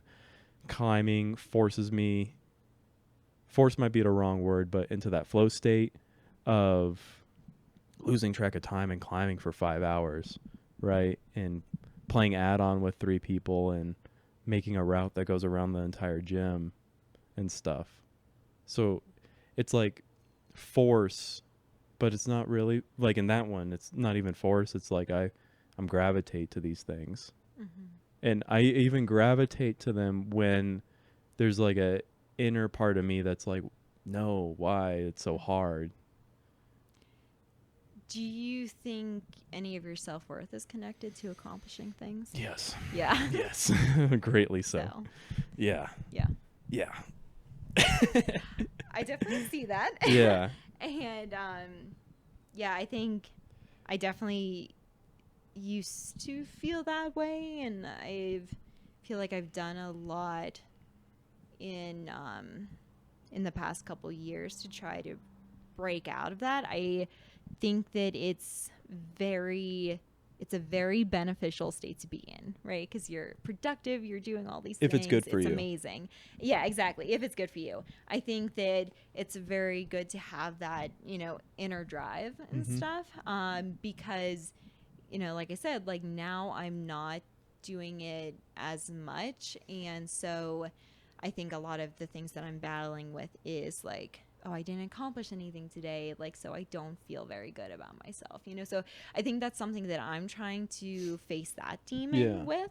I think there's benefit to it, so I that's like a personal journey for you, but so yeah, you sit down at the end of the day and you're like, I did not do maybe as many things as I had planned I was gonna do, and I feel bad for that. Do you look at that situation and think, I should not feel bad for this? Is that your takeaway when you have a day like that? Or is your takeaway, I'm going to do better next time to fit all these things in? What is your stance? Yeah, so for a long time, my takeaway was, I'm going to try better to fit it all in. I was... Actually, I was addicted to exercise in high school. And so a lot of what I'm facing today comes from that, because I feel like super guilty if I like didn't fit everything I wanted to fit in with the day. So I'm definitely working on still feeling okay with myself if I don't. So that first option, like you said, like being like, okay, it's okay if I didn't fit it in. I'm still good with myself. I'm still like, my self-worth is still high, even if I didn't fit in all I want to do. And it's been a challenge to get to that point, and it's something that I'm definitely still struggling with. I would love to get to the point that I do nothing during the day and I don't feel any guilt about it at the end of the day, because I want to have the choice. I don't want to feel forced into having to do something during the day. Like, if I choose to do absolutely nothing and just lay in bed, I want to be okay with that decision and not like feel guilty. And I think part of that is trying to break out of those societal norms. We're such a production based society, and trying to break free of that and being like, you know what, that's like, I feel like I'm limiting myself whenever I like am production and accomplishment focused, and it's caused a lot of like emotional stuff for me. And so trying to break free of that. And I think I know your question, actually. I have multiple. And before you ask me what value I think I have if I don't accomplish anything, that is definitely something I'm trying to define for myself, because it's kind of like a feeling that I know it's valuable and I know something good can come from it, but I'm not sure what yet. So I can't answer that question. I forgot about the other one. But why do you use the particular word of addiction to say your relationship with working out previously? Because I, would feel shitty if Hmm. I didn't. And it wasn't even that I could have a rest day, right? I was feeling really guilty on rest days. If and I still sometimes feel super guilty if I take a rest day. Like if I'm like, okay, I didn't do anything during the day, I didn't do anything active, um then I like get really, really down on myself and my self image and self worth and all of that. So it was definitely an addiction. I got a high from it, just like anything else. I would, if I went for my run or if I did my weights or like it was so bad. I would play 2 or 3 hours of tennis and be like, tennis doesn't count as a workout. So then I would go and I would go do an extra hour of either running or weightlifting or something because I felt like I got that high, and if I didn't have that high, I would self punish myself. So it was definitely a bad addiction to be in, and I think um, again, I'm still dealing with that to today because today I didn't work out. I cleaned my whole apartment. It took like 3 hours, and it needed done, but I wanted to get a workout in, and I didn't, and so just like processing that is still kind of a challenge. To me, that's holding the wrong thing as the ideal. Yeah, I would say right now it is. I would say it was still an addiction back then, but I think that kind of goes in with other struggles I've had that I'm still working through. So it definitely was an addiction. Right now, I think it's kind of the aftermath I of don't that say that addiction. as it's not an Mm-hmm. addiction, but I'd say that the antidote possibly to that is switching up what is actually the greater narrative to why we do physical activities Mm-hmm. or I why. agree. Okay. I agree. Trying to switch the narrative to doing physical activities that relates to self worth and relates to an external kind of mindset and switching it to an internal being like I'm moving my body because it feels really good in the moment, or I want to become stronger just because I want to be able to have that strength within myself Mm-hmm. is my goal Yes. too, Okay. and Yeah. sometimes I have that and sometimes I don't. So Yeah. I think that's It's what I good you mean by it. articulate it. You Yeah. you have a idea of it. Yeah. Um, 'Cause what is it for me? Yeah, part of it's having that ability. Part of it is it just helps me think. I think I have a limited capacity to think compared to most people.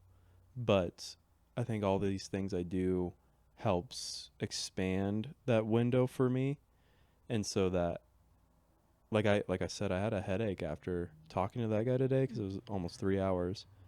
And then I worked out and then I came here and I came in fresh, even though I did something stressing, but it helped open me up back up again.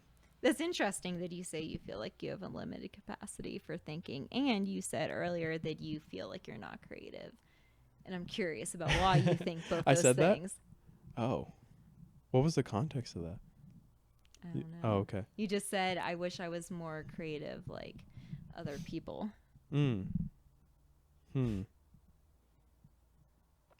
Well, I love to write, but and I guess that it is creative. I don't know.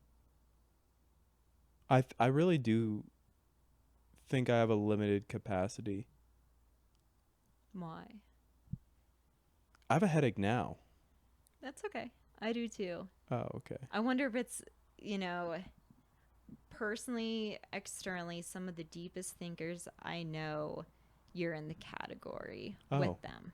really? Yeah, I think you're limiting yourself on what your human Hmm. brain is capable of, your physical being is capable of. Because I had a headache the other night whenever we had, we had that really good conversation, and then I came home and I was like, okay, I have a headache. I need to just like not think and just like kind of zone out just to give my mind a break. So I'm wondering if you're just thinking you have like a normal human limit. I don't think but I had a think that headache after you're that one. okay. Weirdly enough. Yeah. It was my first time thinking that deeply, so maybe you're used to it by now. I don't know, but But I do hear. yeah. I don't know if it's like I think I really intensely focus with these that I like over focus almost. But I like to try to pick up on everything somebody's saying. I think possibly it's an advantage to me because I undersell what I have, but then try to outperform even what's undersold. So there's like, I can't even picture what that is, if that makes sense. So I'm curious when you're saying that, because it sounds like a lot of the things you do come from a place of competition. And I'm curious if you have seen that change since getting out of more competitive type things, and if you think that that will ever decrease. And I'm asking because I used to say I was a very competitive person, but then, and I still am, but not to the great degree I used to be. And so I'm curious. It's not going to decrease. How you don't think so? It's not going to decrease. No. Okay. I want to build an empire. Uh-huh. But I call it my honey empire, where it's built on sweetness and goodness and positivity. Okay. And it's because I'm more fucking nicer than you are is where the place comes. Like, that's what I just think in my head. Like, I think I'm going to get, but it's like, it's a different flavor of competitiveness than what we normally think. It's, well, primarily, I try to kick my own ass every day. I'm very competitive with myself. That's partly why, like, a great example is just having maintenance days where I'm on a shitty day in the gym right now and I still did the weight when I was feeling 100% last week. And I don't quite think this, but it's just like a middle finger to that previous self of like, I'm doing this and I don't even feel good right now in a sense, right? So I try to do a lot of things through self-competition because I think comparisons through that are a lot more constructive than to other people, right? But then to have a competition of who can be nicer and still maintain their identity, I think is a powerful idea, right? Because you can overextend being nice and generous and then not be true to yourself. But to maintain self and be generous at something at scale is an idea I'd love to play around with. Yeah. No, and I think I was just curious because I think being competitive has strengths and weaknesses. That was another thought I had. Sorry. No, you're good. But I think also certain personalities are more prone to competitiveness, or even nature versus nurture. So even if you're nurtured into a place of competitive. So I was just curious if it was like your personality or if you were like nurtured into it, because I feel like if it was not your personality, then during COVID when you weren't around people, it would have decreased. Oh, it increased. So, okay. I was so working it must be just a personality 80, 90 thing, hours so. when COVID hit as much as I could at the peak of it. Yeah. Oh, that was such a good time. Such a good time. Oh my goodness. Oh, it was beautiful. I loved that. Where back then. were you? Well, I was back home, and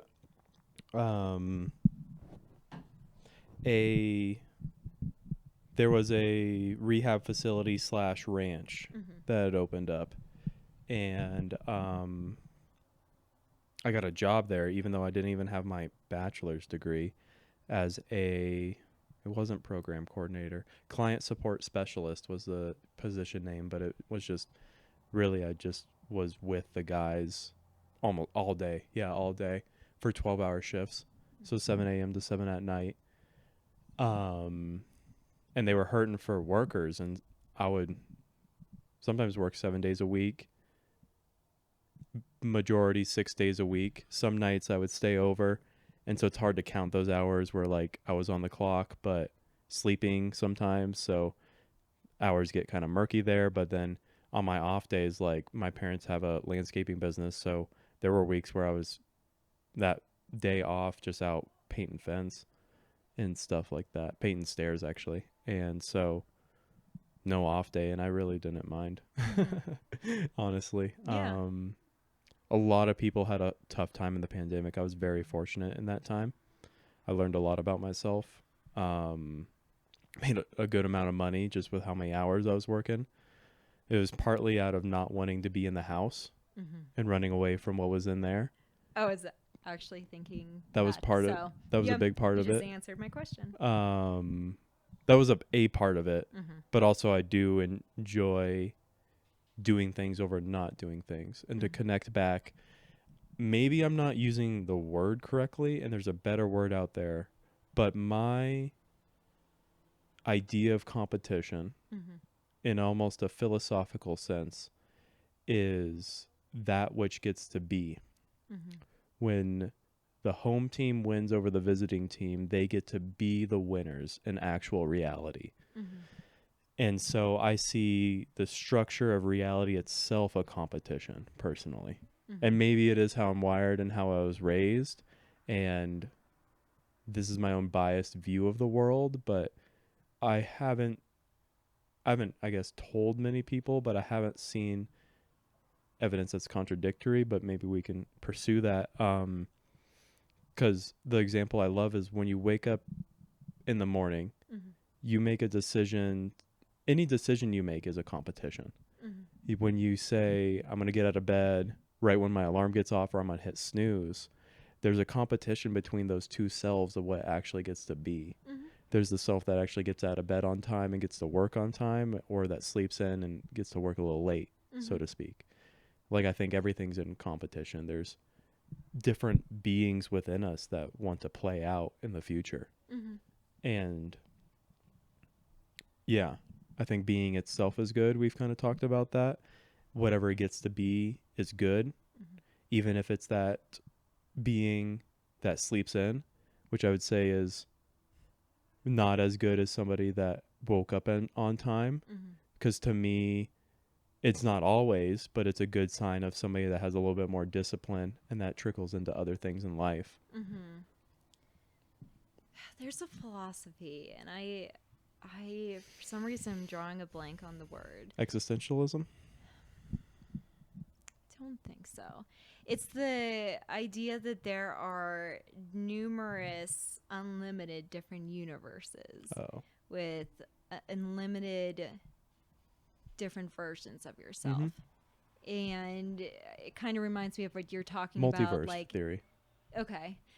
So I feel like it was something else, but we'll go with that. That's a good one. So like you're saying, like, you know, there are a million different choices that you make just in the context of one day to do this or to do that. And no matter, you know, whichever one you choose, you're coming from a place of like, you know, competition, whichever one will be, which I think is kind of what I'm trying to say as well. Like, you're going to choose one and it's going to have a ripple effect on, you know, probably the rest of your life. The idea is that it will have an effect on the rest of your life. Like, you make one decision and it's going to change everything else. And so, yeah, I think I agree with what you're saying then. Yeah, just a different way to visualize it, I guess. Yeah. So. Because I've talked to friends where they don't see it as a competition, but I'm like, maybe it's competition isn't the right word, but I don't know of a better one between, to me, like, because it's like an internal struggle. Like when you're like, oh, I could just sleep another hour, or I could get up, and more times than not, I choose to get up, and that self has won out over the other one, because I think it's, in that sense, a loss to not be able to be that other self was not able to be actualized into reality, and then because we have the element of time cemented into history, and even though the history might not be written, it was still able to be in history. Mm-hmm. which I think is the goal of a lot of things. Mm-hmm. I think that's like that's kind of where my philosophy lately has gone personally, is that everything is in competition to be. It's just what is actually actualized. Mm-hmm. Yeah, I agree with that.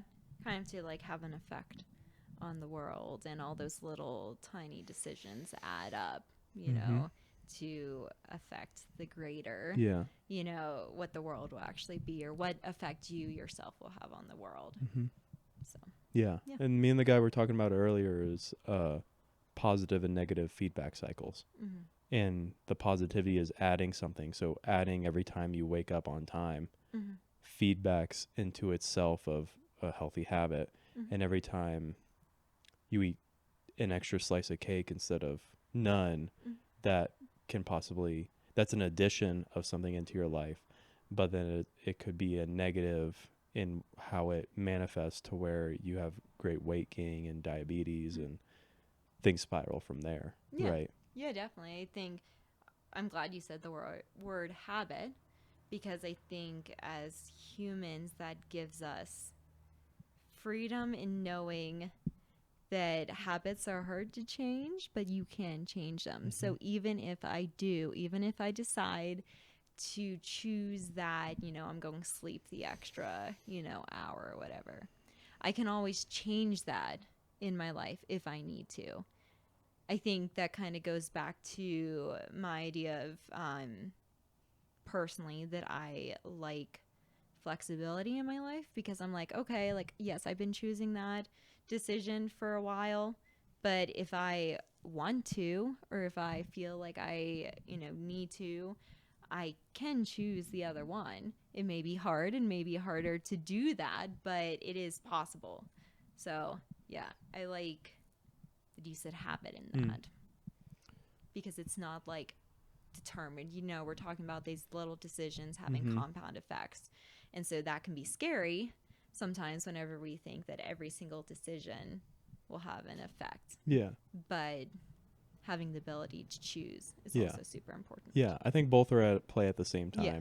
And things can also snowball. Mm-hmm. And depending on circumstance, possibly out of your control, Mm-hmm. which I don't even like the thought of, because I love giving agency to the individual. Mm-hmm. Shit, what was I going to say?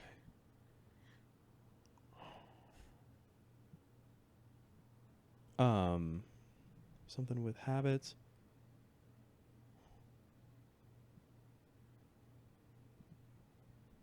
Oh, man, lost it. So you've been thinking too much today. I've been doing a lot of thinking. Yeah, your mind just like loses its train of thought. I'm just glad it's not me, because usually it's me. So Yeah. I'm I think glad it's you. circling back, like, I don't know. I come from a position of not knowing. Mm-hmm. And I think that's what gives me an advantage of maybe being a deeper thinker, even though maybe I am. I haven't really put thought to that as an identity. I do like to think about things. Mm-hmm. And I guess if you look at my actions, maybe I am, just with how much I try to write about ideas and speak about ideas and read about ideas. Mm-hmm. So I don't know if it's it's not humility when you call it out, but maybe it's a place of humility where I don't know what it is. I think humility is good in some contexts, but I think we need to get rid of it in others. Because that seems like a hot take to me.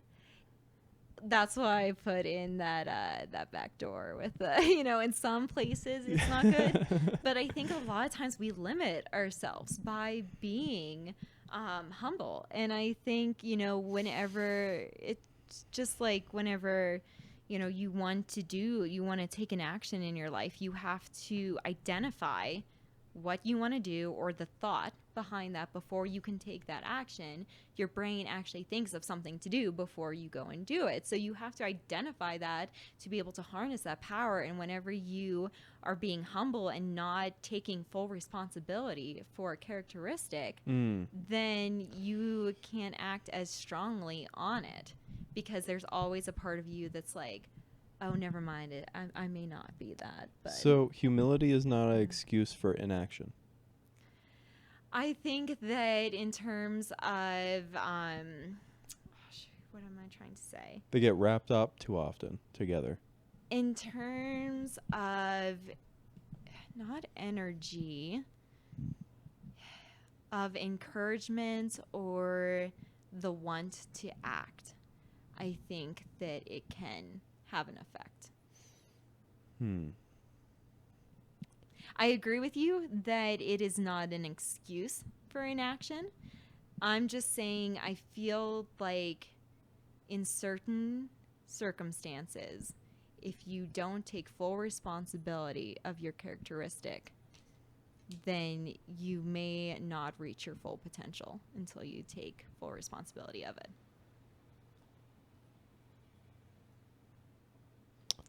So why I say that is I didn't realize what my workouts have evolved to, as an example, until I took somebody along what I was doing, and I saw through their eyes, for lack of a better term, what crazy things I was doing, how much like heavy weight I was pulling in particular movements with my body, that I didn't realize how outlandish it was. And that's where, like, but previous to me realizing that, I was in a state of more humility where I was like, oh, I just pick up heavy things and put them down. But it's like, no, I'm actually moving them in a really complex manner. And I still don't even think this, but seeing it through their eyes, I can't not recognize it. Of like, oh, it's actually very heavy, very complex, and different things. And so that's where it was like, especially before, it was very humble, I think, in the sense of like, I'm not doing that much. I'm just going to the gym. And then I looked through their eyes and they're like, you do this twice a week consistently?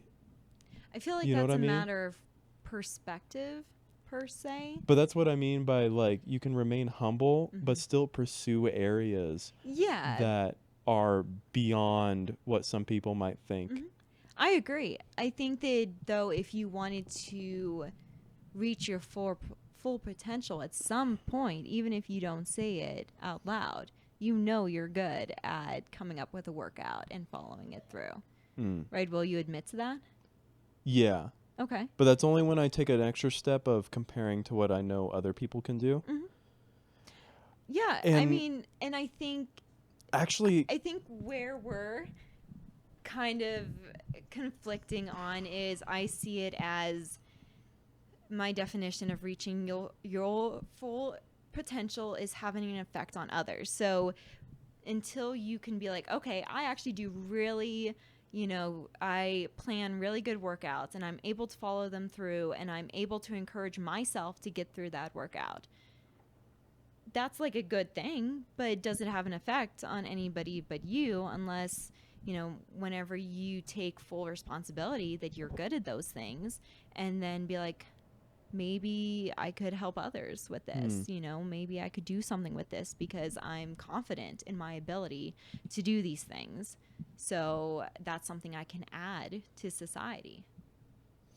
So we talked about this last time. We talked about where I never felt like anybody really made any plans for me, and even like took the time to understand it and make any plan for me.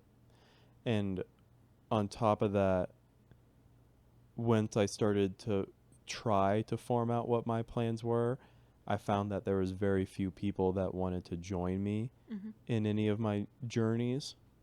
And so maybe that more connects to why I've gotten to this place where there's complexity to some things I do, and it's just me doing them and I don't think it's much is because I don't take anybody along the way is because I don't think anybody would want to join that as well.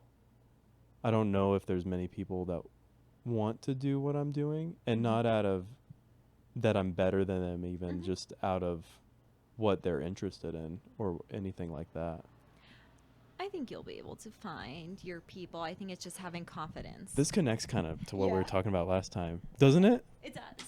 Just Like finding your what we were people finding with me. or your group.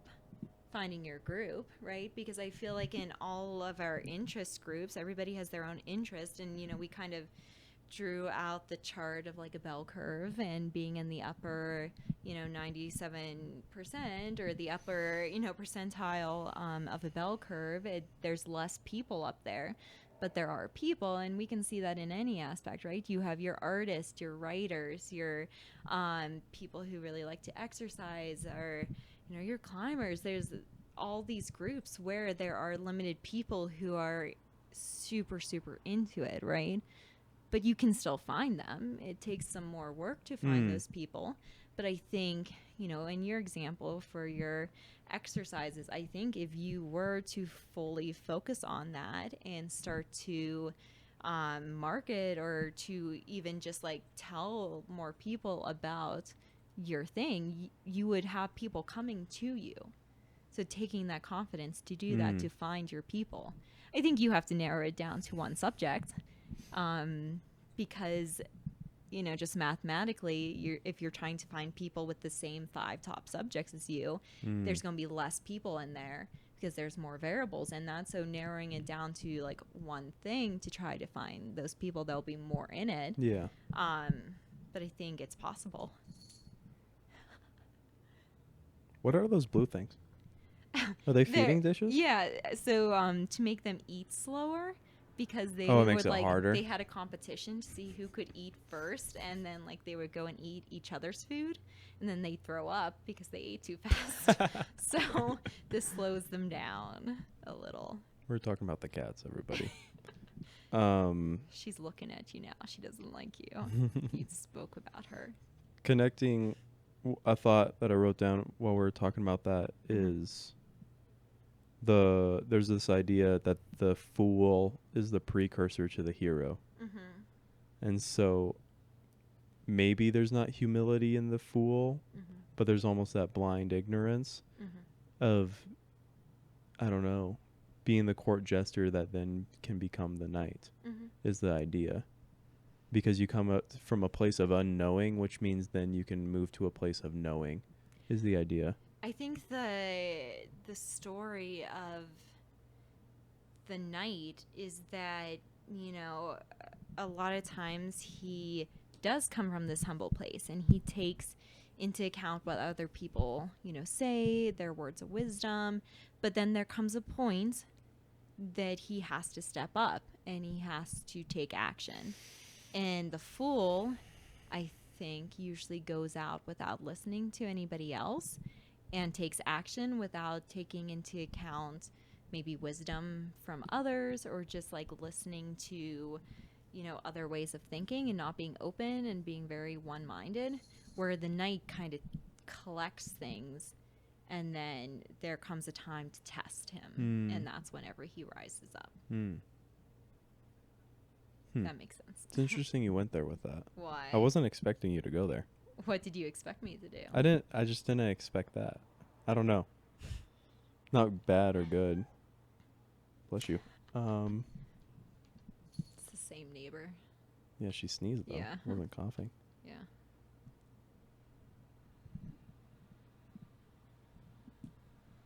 What route did you expect me to go in? Just curious.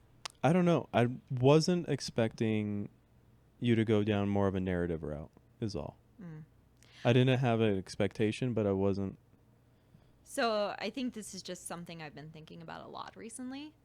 I told you haven't watched it, so you wouldn't know. But in Hamilton, I've listened to it. You listened to it, but you don't know the whole story. Okay. But anyway, so one of the main bases or storylines of Hamilton is these 2 guys who are super smart and super outgoing, and they mirror each other in a lot of different places in life.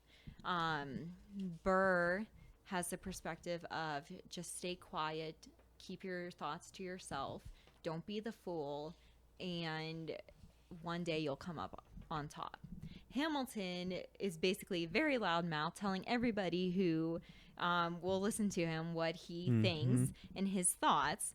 And so they definitely mirror each other for a little. And then Hamilton starts to come like on top. And you're always like, oh, you know, people can use his words against him. Like, I can see what Aaron Burr is thinking. But then there's one part in the play that you're like, that Aaron Burr has this decision to make, and he chooses not to take action. And that's when you see his entire life just go down. And so I've been thinking about that a lot because I tend to side on not talking about things and keeping things Yeah. private until I know what I want to say and have my own theory on things and feel confident in my thoughts. But I think a lot about like, okay, I think that can be a strength to think about things, but there comes a point in every scenario that I have to take a stand. And when is that place to take a stand? Because, like, you know, the people who act, you know, you could act and it could end up terribly, but you could end up like doing something really, really good. And so taking that risk. So I've just been thinking about that a lot recently and trying to kind of structure myself to be okay with myself, thinking things through, but then taking action when need to. And I forget what our original line of conversation was, but I can't remember. I kind either. of went on a tangent. But you seem to have a question or a point to that, so. I remembered what I forgot earlier, Okay. and it kind of connects back. This was a concept I got from Jordan Peterson that really helped me, which was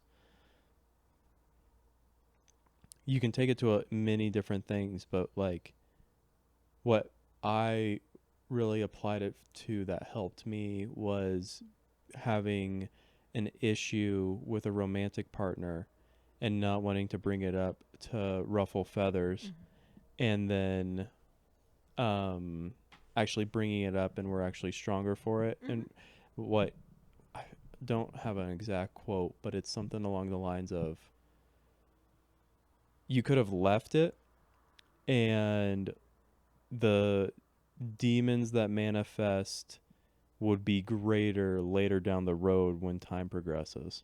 Or you can solve it right now when they're little demons that are you could stomp with your foot, so to speak, is the concept, the spirit of what he was saying. And it's like you can try to put in a well-balanced diet or exercise routine or anything like that now, or you could do it in a week or a month or whatever, but then that's a slightly bigger demon now you gotta deal with. And what I mean by demon is just like something that's a greater issue, right? Something that's a little harder to overcome, something that's maybe like bad energy you're trying to curb, depending on how you interpret those things. Yeah, definitely. I think it depends on your priorities in life, right? Because, you know, you and I think both prioritize health in our everyday lives. And, you know, but so every day I take a step, or I try to take a step every day to try to improve my health, because I know I don't want to fight that big demon whenever I'm 50 years old and have to, it's a life or death situation, right?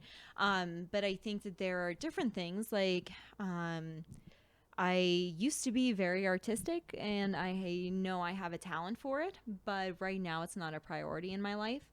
And so do I prioritize that, you know, maybe in 50 years whenever I want to get back into art? Is that a demon that I'm willing, you know, it may take a lot of hard work to get back into it at that point in my life. But to me, I'm willing to face that demon then because I have other priorities right now. So. Yeah. And for something like that, I have no issue with somebody using that to make a decision for their life. I was talking to him about this earlier today. Is for me personally, I just want everybody to have the most informed decision before they make those types of things. And you laid out something very informed of, I know it's going to be a bigger demon in the future, but I'm fine with that right now. And I just want in general, everybody to have the most informed decision they can of like, I'm going to choose to eat this cookie and then I'm going to see it on my hips and I'm okay with that. And if that's I like it because it's well articulated. You're more conscious when you say it like that, and you're more, it's more thoughtful. It's more introspective. It's more in tune with how reality is going to play itself out. And I think having all those things in alignment, even if you're making a bad decision, then at least you're paying more attention. Yeah. Yeah, I completely agree with that. I don't Yeah. know what our original line on that was. I don't know Or either. like the purpose, I guess. But like, I guess to make a lesson out of that, so to speak, that if you can well articulate what might be considered or might feel in your heart a bad decision, but you can I feel weird actually going down this now because people that are really good linguistically could rationalize a lot of different things, right? So that might be tricky territory. I think life is full of being open to gather information, right? Because, you know, you may think you're going down a correct path. For example, whenever, you know, going back to whenever I said I was addicted to exercise, at that point I thought this is the healthiest way. You know, even though I just played 3 hours of tennis, I'm not going to be healthy unless I go for a run. Right. So in that point, I thought I was making the healthy decision, even though I wasn't. And whenever I gained new information, like, hey, exercising for 5 hours and not, you know, giving myself enough rest or fuel can really harm me in the future. Then, you know, once I found that out, then I worked my way to rectify the situation. Right. So I think taking in information and being open to changing your ways of doing things to fit the new information once you get it, and not beating up on yourself for doing the best decision you could in the moment. Do you remember weeks ago when I was bringing up that meta-analysis on exercise and DNA damage? Did that come to mind for you? Because I didn't know that about you until... Kind of. Kind of. It's stuff I have researched into a lot over the past couple years, so it wasn't like a surprise to me, because I kind of know what damage I've done, and I'm trying to fix that. So it was fun to just watch, like, whenever you were telling me that, to kind of just supply or like you know, be like, oh yeah, so this like kind of more concrete said this knowledge. So even though like I knew it, but just having an additional study is always good. So do you have any questions for me? Oh my gosh, I feel like we just ended like a huge topic, so you're gonna have to let my mind think for a second. Okay, then I have a question for you. Okay, go ahead. What was one of the big challenges in your life that impacted your identity?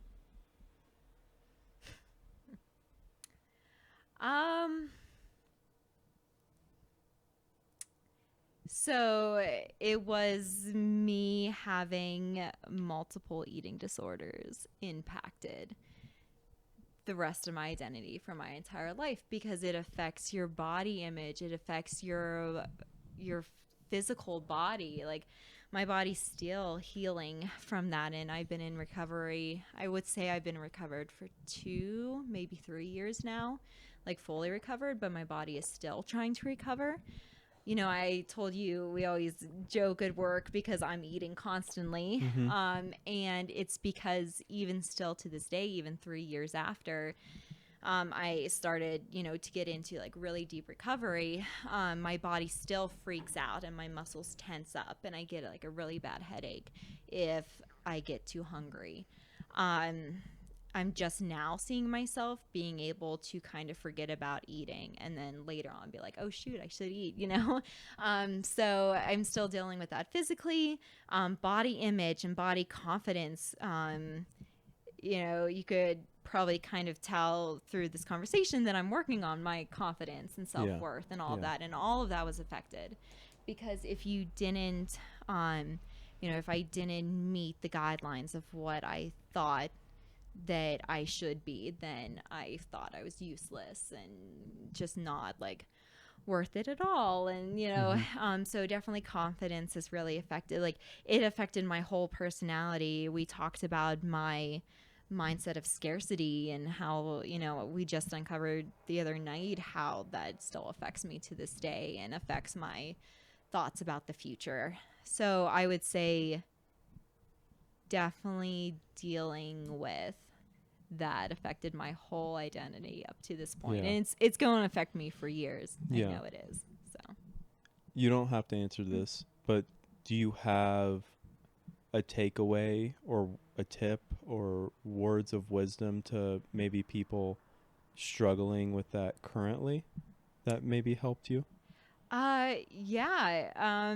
Make sure to surround yourself, especially on social media, with people who are normalizing normal bodies and being body positive, right? So a lot of times, especially on social media, we look to people like fitness people or people who are super thin or doing all these amazing things. And a lot of times we think, oh, they must never be sad. They must never struggle with anything because they look like that.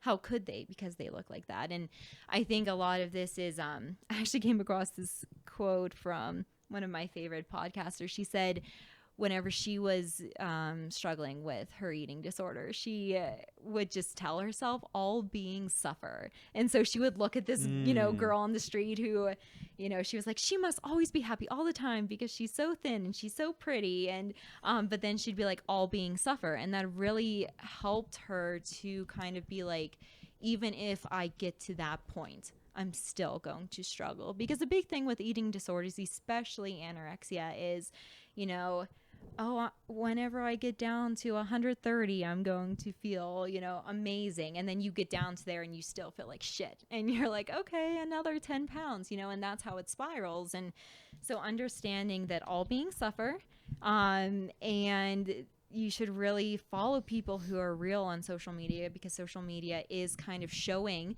and trying to be like, my life is perfect. This is my highlight reel, but following people who show their struggles really helps to make you feel like you're not as alone and that you don't have to do anything external to fix your life, right? Yeah. Because life is going to be struggle. Life is struggle, and accepting that and just finding, growing in yourself and gaining your own strength to get through those things is extremely important. And it's not going to, be with how you look. It's going to be your own resiliency techniques that you come up with that can help you get through that. If it's too far, don't feel like you need to answer. For you personally, when was that turning point moment? Where were you in life and what was going on where you were in it and you were deep in it maybe, and then you were like, there's got to be a moment in your life history of like, this was the time things started to turn around and I wasn't out of it, but that's when I pivoted when I was in it. Yeah, that's a really good question. So in terms of physical, I got down to a weight that my body could not support.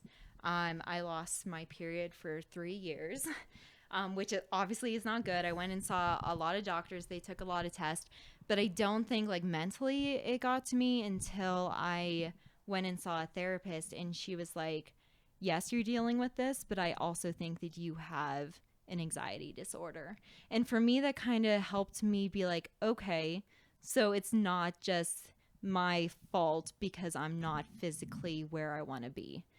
It's, I actually have a mental diagnosis, and it's something that is not body image focused that I can work on. And so I still struggled with the eating disorder after that. I actually went into bulimia, and then just overeating for a long time. So even though I struggled with all those things, I always kept in mind that there's something deeper than this external thing that is kind of showing itself, because that's what an eating disorder is. It's we're using this external thing to try to cope with things deeper, with core issues that we're struggling with, but we're trying to control our bodies to help us get through that. So for me, anytime I felt anxious, I would either starve myself or go and binge. And whenever I started to find techniques that could help me with the anxiety itself, I didn't feel the need to go binge or to starve myself. So realizing that it wasn't anything wrong with my body, it was something mental that I needed to really focus on and work through. And so like my therapy sessions, or even my talks with my family members, my sister especially, a lot of times would be more about anxiety and stuff, and it helped me recover then. How old were you when you had the anxiety disorder? It was 10th grade. Okay. So how old 15? is somebody in 16? 10th grade?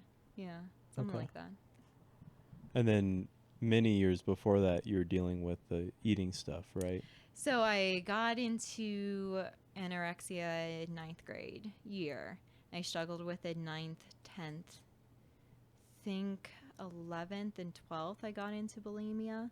And then I struggled with bulimia into sophomore year of college. And then overeating then or just binging, I guess, my junior and senior year of college. So actually, I've only been recovered for the year I graduated. Yeah. Until now. So you really picked up all the options of eating disorders as you well. collect them over time. Actually, one of the people I follow actually gives this idea that getting, especially from anorexia, just physically, your body kind of has to go through those things. Maybe not bulimia or binging, but it's either bulimia or binging most of the time, because your body is so starved when you're in anorexia that as soon as you start eating, your body's like, oh my gosh, I don't know when I'm going to get enough food again. So you binge, and you binge a lot. And so most people who are in the eating disorder mindset, especially anorexia, are like, oh my gosh, I'm eating all this food. How do I get rid of it? You know, I can't believe I ate that much. So then you may go and purge. You work through the purging, because purging is extremely harmful to your body, mentally and physically and emotionally. Everything. So then hopefully you can work through that with as little amount of harm done as possible on your body. And then you go into binging, where you feel like, okay, I'm choosing not to do this harmful thing, even if it means I gain weight. And most people who are recovering, especially from anorexia, will gain a bunch of weight. Like I got back up to my highest weight whenever I was in bulimia and then binge eating, just naturally, because your body wants to hold on to all these nutrients and stuff, because it's so traumatized by all that starvation for so long that it's just trying to make you survive. And it thinks the best way to make you survive is to hold on to all that weight, which is really hard on an eating disorder mind, thinking, oh my gosh, I'm like so overweight, like, you know.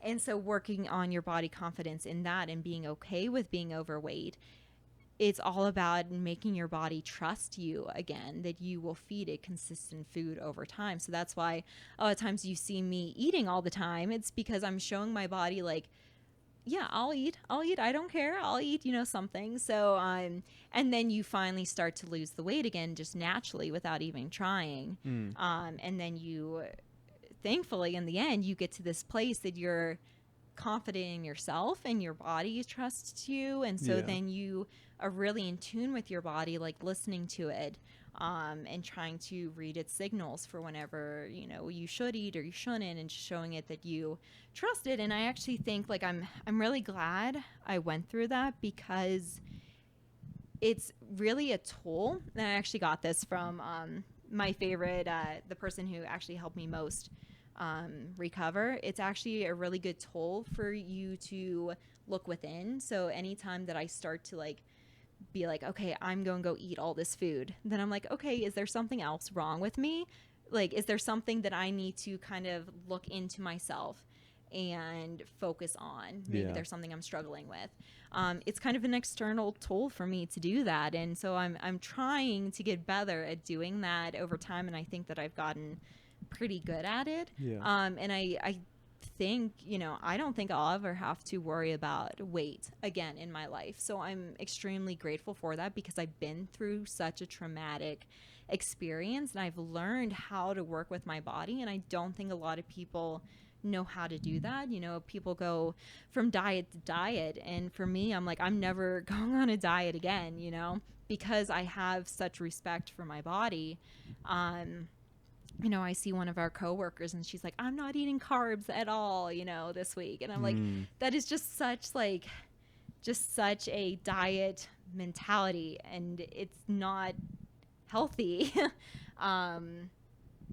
I mean, it may be healthy for her. I don't know. Everybody's different. But at least for me and my body and some of the experiences I've seen, usually when people diet, they may lose a couple pounds, but then they gain it all back because your body, doesn't want to do that. So I'm at this point in my life, I'm grateful I've gone through that. But it was definitely a lot. So I wouldn't recommend it to anybody. But if you're going through it, just know that you can come out the other side, and that it's a really great opportunity for you to go into your body and really connect to your body and your thoughts and emotions. That mind-body connection is really interesting. Mm-hmm. On days that I have a very meaningful pursuit, 'cause we've talked, I don't eat breakfast right now. I can go what seems like all day without eating something in meaningful endeavors. And I think you have, we've talked about, you called it something, letting your body be okay with that. There's a word, you called it, a term. It was like Today? metabolic Flexibility. flexibility. Okay. Yeah. So it kind of seems to me like you've worked your way up to that. I think definitely in some instances, like if you are on this journey and if your mind and your body are connected enough and feel strong enough to do that, then it can definitely be beneficial. So I'm definitely not putting down anything that you're doing. I think definitely not. Yeah, for some, like for me, I just know I would completely get messed up if I did that. So, and that's, we just both have our own ways of going about things. Definitely. So. What I was more speaking on is the days I don't have meaning, usually when we're at work, a lot less than other things I do, at least. I'll feel it kick in bad days by like 10 a.m. And I'm like, I'm not getting food till 3 hours from now. And it's another one of those stressor things that I find benefit from, because it's a discipline thing that I enjoy. But it's also times I get a check in where I'm like, oh, this day I'm extra off on something. I'm not as recharged from my sleep, or work was extra stressful, or there's other ideas on my mind, or something else is draining me to where my body's like finding it out. And then there's other days, especially on my off days, where I've worked out, fasted, done things, written like mentally intensive works, and then eat by like 3 p.m. And like to push it. And I've worked out, fasted a few times and felt very good during that. And honestly, like I get a lot of mental clarity from it. I find I get really head foggy right when I have lunch. And I think it's your body's diverting energy to processing that food, and your brain is so intensive, I think, is the biology behind it, which makes sense. But then there's a lot of clarity that comes with it that I like, especially on good days when I'm doing meaningful things. And that's not me saying it's for everybody, but Mhm. for me, it's been very nice. No, definitely. I actually remember a time when my body could support it. I felt the most alive and clear whenever I was kind of fasting Mm-hmm. for longer. So I definitely think there's benefit to it.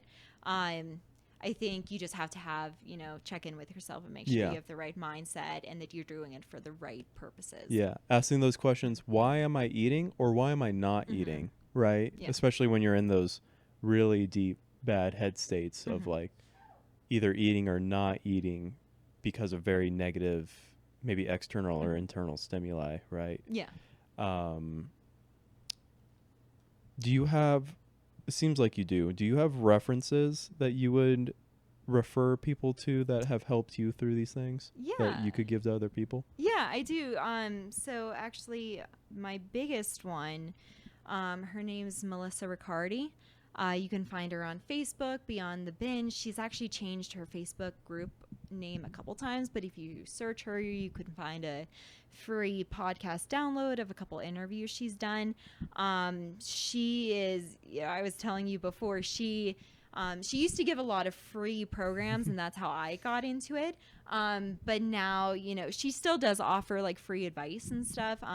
But I would literally pay like $100, $200 just to talk to her for 10 minutes because she is so good in her thoughts and how she portrays her work and her foundations, and really following her foundations are how I recovered the best. Other ones I would say there's a couple podcasts. One of them is Unfuck Your Brain. The U in fuck is a asterisk to be the polite way of saying it.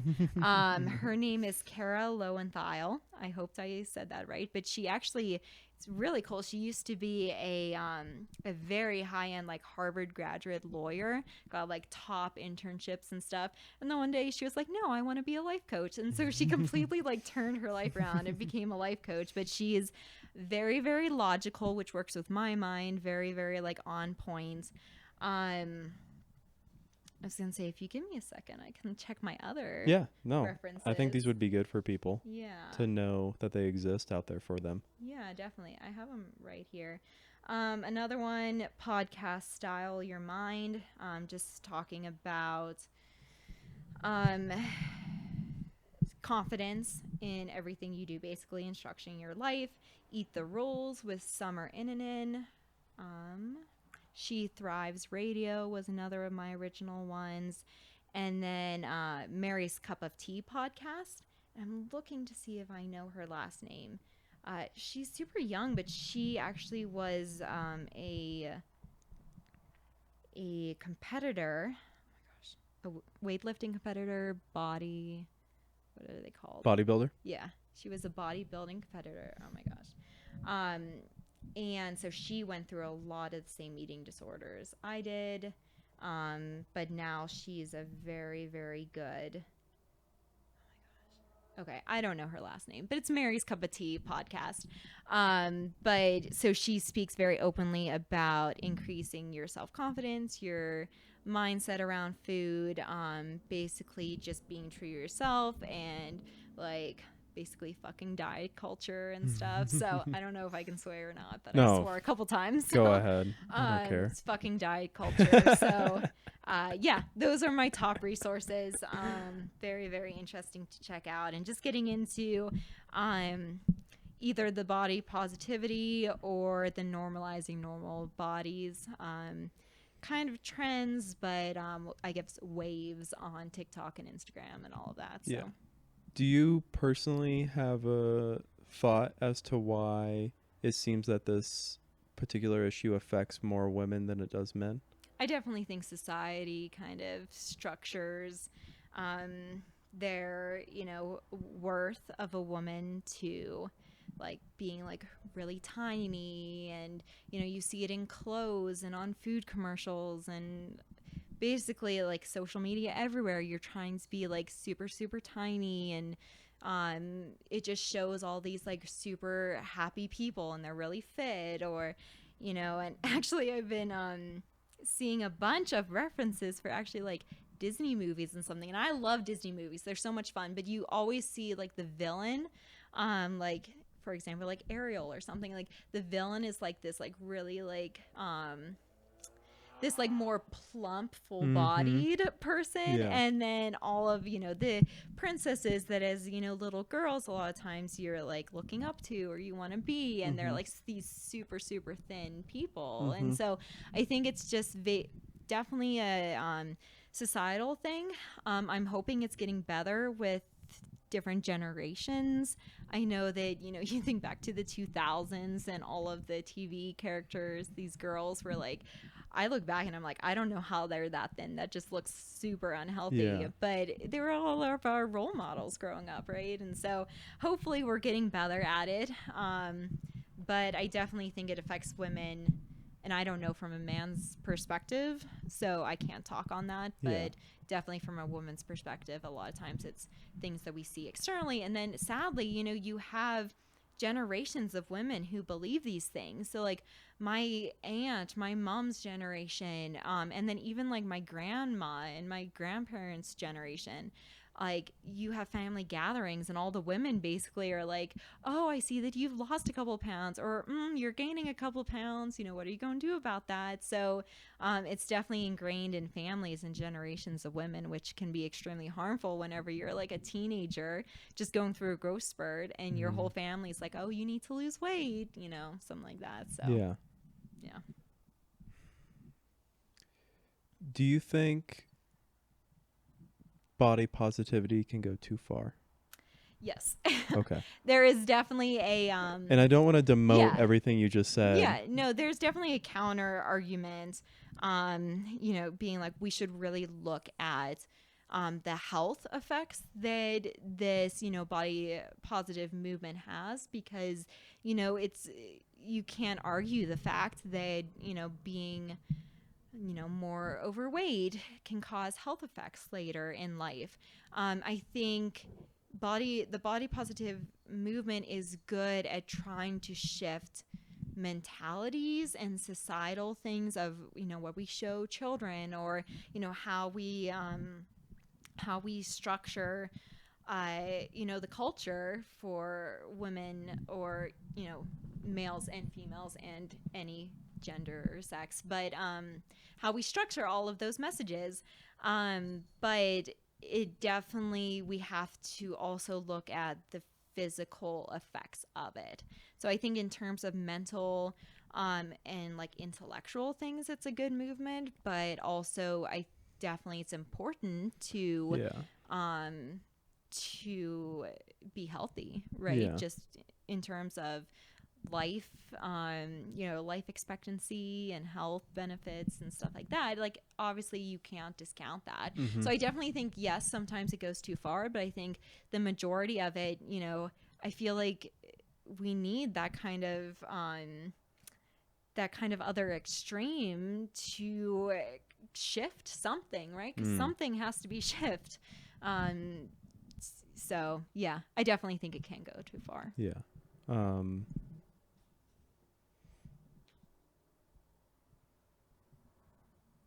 What were the specific techniques you implemented that helped you get out of it? Like the down dirty, like maybe habits you formed or habits you unformed? Yeah. So to get out of anorexia, definitely weightlifting was a big thing, because if you wanted to form muscle, you had to eat, right? You had to fuel your body enough to gain any sort of muscle. So I kind of shifted my priority from losing weight to gaining muscle. And that, even though I was still at the time restricting calories and food, I had to be like, okay, I did a weight workout today, so I definitely have to get 2,000 to 5, calories for the day if I want to gain any benefit of that workout. So definitely weightlifting helped a lot for a while. And then bulimia was harder to get rid of. And basically it was definitely just being like, I can't keep doing this to my body, right? It's definitely not healthy. I'm putting my foot down, and that came through years of therapy, so it was not an easy thing to like shift my mind. I think the podcasts that I just spoke about, I listen to them religiously, because they just, they help change my mind when I'm continuously listening to these people saying it's okay if you eat, it's okay, to do these things the diet culture has told you can't do. It definitely helped me to change my mindset around that. So like every day I would listen to at least one or two podcasts, and that definitely helped me get out of it. So changing like what's being fed to you Exactly. almost, right? Exactly. Choosing what I saw on my Facebook or Mm-hmm. Pinterest. Showing my age with Pinterest. But I use Pinterest. so I was running a group at my last job, and I used Pinterest as an example. And my teens had no idea what Pinterest was, and my like older adults had no idea what Pinterest was. So I felt like super like old, but also like anyway. But yeah, changing what I saw on an everyday basis. And then actually part of it for me was physical as well, because at the time I was, eating gluten and everything, and I just like felt like really, really shitty all the time. Just like my stomach was just not happy. I just like felt really down, and like heavy and just like lethargic. And so actually for me, and obviously this isn't for everybody, I found out later I was actually allergic to wheat, so it made sense. But changing my diet, and I hate to say, going on a gluten-free diet because it's a diet, but my mind shift at the time was, I don't want to feel shitty all the time with my stomach, so I'm going to choose foods that are not gluten, or that are gluten-free. And so that definitely helped push me that last couple bit. But I wouldn't recommend that for everybody, because it's really it's risky to go on a diet, per se, towards the end of your, recovery, because you don't want to slip back down. So, but that really helped me in the end bit of it. So, there's a bit of a side thought, but during it, I'm curious what your thoughts are on it. Earlier, you were saying that you can get swayed easily by depending on who you're speaking to. I'd be curious what you thought if you would think it's beneficial for you to try to surround yourself with more people that don't try to sway you. Like, and I'm not even saying the people in your life right now are trying to sway you out of anything that's misguided or anything like that, but maybe because I think there's a few individuals out there that just more present things of non-swaying value and try to present them very equally, and then it's a lot less likely to sway a person that's very agreeable. So do you think that maybe you need more people in your life that are just neutral? Yeah, I can. Yes. Or not even neutral, just people who respect differences of opinion, I think. And I have done that a little, specifically in the people I surrounded myself with in college. Once I got into my climbing community, was very much like, well, I'm going to do this and you can try it if you want. If not, I respect you on that. You do whatever you need to do and stuff. So definitely surrounding myself with those kinds of people are very important for me. And I would say right now, all of my friend group is definitely very respective of differences in opinion, and we don't try to sway people. My family, they come from a really good place, but you can't really choose family. So I definitely, like, my sister is getting a lot better with that, a lot better being open with things. So definitely I do try to surround myself with those types of people. And it has been extremely beneficial to do so. So yeah, you're right on that. It was just a thought I had during. Yeah, definitely. Just popped into my head. Yeah. We've been going for a bit. I know. Oh my gosh. The only thing I always do during these is I have a question book, Okay. and everybody that's been on has asked a question, Mm-hmm. and the question that they ask that gets asked to the next person that's on. Okay. So the guy I spoke to earlier today, he presented 2 questions. Mm-hmm. I'm going to ask you them, Okay. and then I'm going to ask you to Oh, present your no. own single or multiple question. All I ask is that it's a question.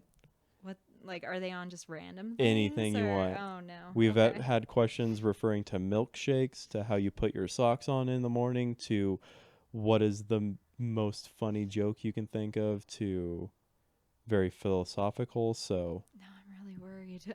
you could ask, what's your favorite color? And Yeah. I'd be satisfied. Okay. So there's no pressure on it. Okay.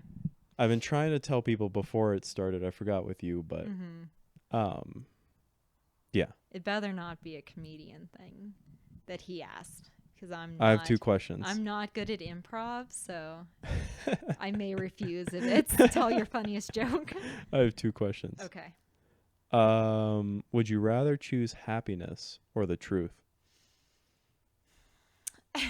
I actually think, sadly, I don't think I will agree with this at other parts of my life.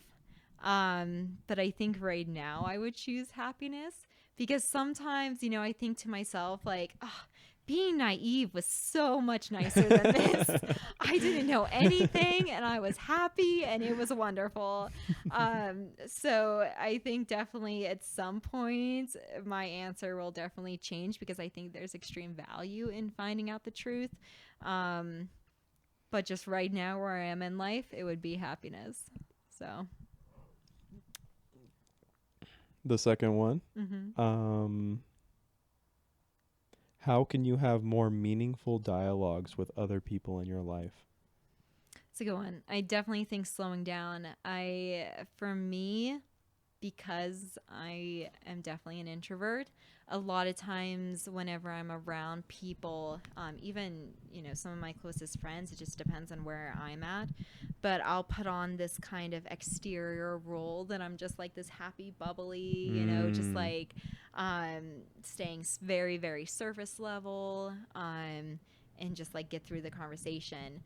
And I definitely think slowing down and being okay with being vulnerable definitely would add more meaning into all of my conversations, because I definitely have noticed that in myself and I'm trying to change it. I think that there's a good place for that, especially like at work or, just like casual acquaintances. But, with my friends, I would like to be more vulnerable. Yeah. So, Okay. yeah. Awesome. No, now it's my question. Yeah, now you gotta come up with one. Oh, those are good ones, though. Those are good That ones. was from a philosophy major. Okay. What is your definition of love? Ooh. Because I think that that's a really, really hard question to answer. So, yeah. Okay. That's my question. Do you want just one question? It's fine. I'm just giving you the option. I know. And I guess, what is your definition of happiness too? Because I think some people can see happiness as, like I said, like being naive to certain things. But some people could find happiness in finding the truth in all things and trying to accept those. So yeah, definition of love and definition of happiness. Okay. What is your definition of love gosh. and happiness? I don't know about love, actually. I think, at What's your best point, idea? At one point in my life, I would have said, like, commitment. Like, no matter if you're struggling or Loyalty. not. Yeah, loyalty. And just always being there for that person. Now, it's kind of hard, because I think that you need to have happiness in that as well. So, my partner's parents are divorced, and, I thought then maybe he would have like a bitter taste for, love after that. But he actually said, I was actually happy that they divorced because I could tell they were both really, really unhappy. Even though, I loved them and I wanted them to love each other, they were unhappy in it. So they had to break that loyalty and they had to break that commitment so they could both go and find their own happiness. So I don't know my definition of love. I think maybe it's somewhere in between, finding your own personal happiness and making sure that other person is happy. But also, I do think that you need commitment to stay together over the long, haul. But I think commitment can get dangerous. For example, if things become abusive or something, like you can't just stay committed to that person. So, I don't know. I'm trying to figure it out. Mm-hmm. So. And then your definition of happiness. Happiness, I would say doing what makes you feel good and living to your full potential. So like in all the domains of wellness, living to your full potential on those and always striving for something, but also doing what makes you feel good, like even in the moment, just what makes you feel good through, from day to day. Okay. Yeah. Awesome. Great. Do you have anything you want to promote or refer people to or direct them towards, or a personal cause or website or anything like that you would like to promote right now? If not, fine. I was gonna I'm say, giving I you don't space think for that. right now. I don't think right now. We're going to keep that to myself for now. So That's fine. Yep. That's fine. All right. Thanks, everybody.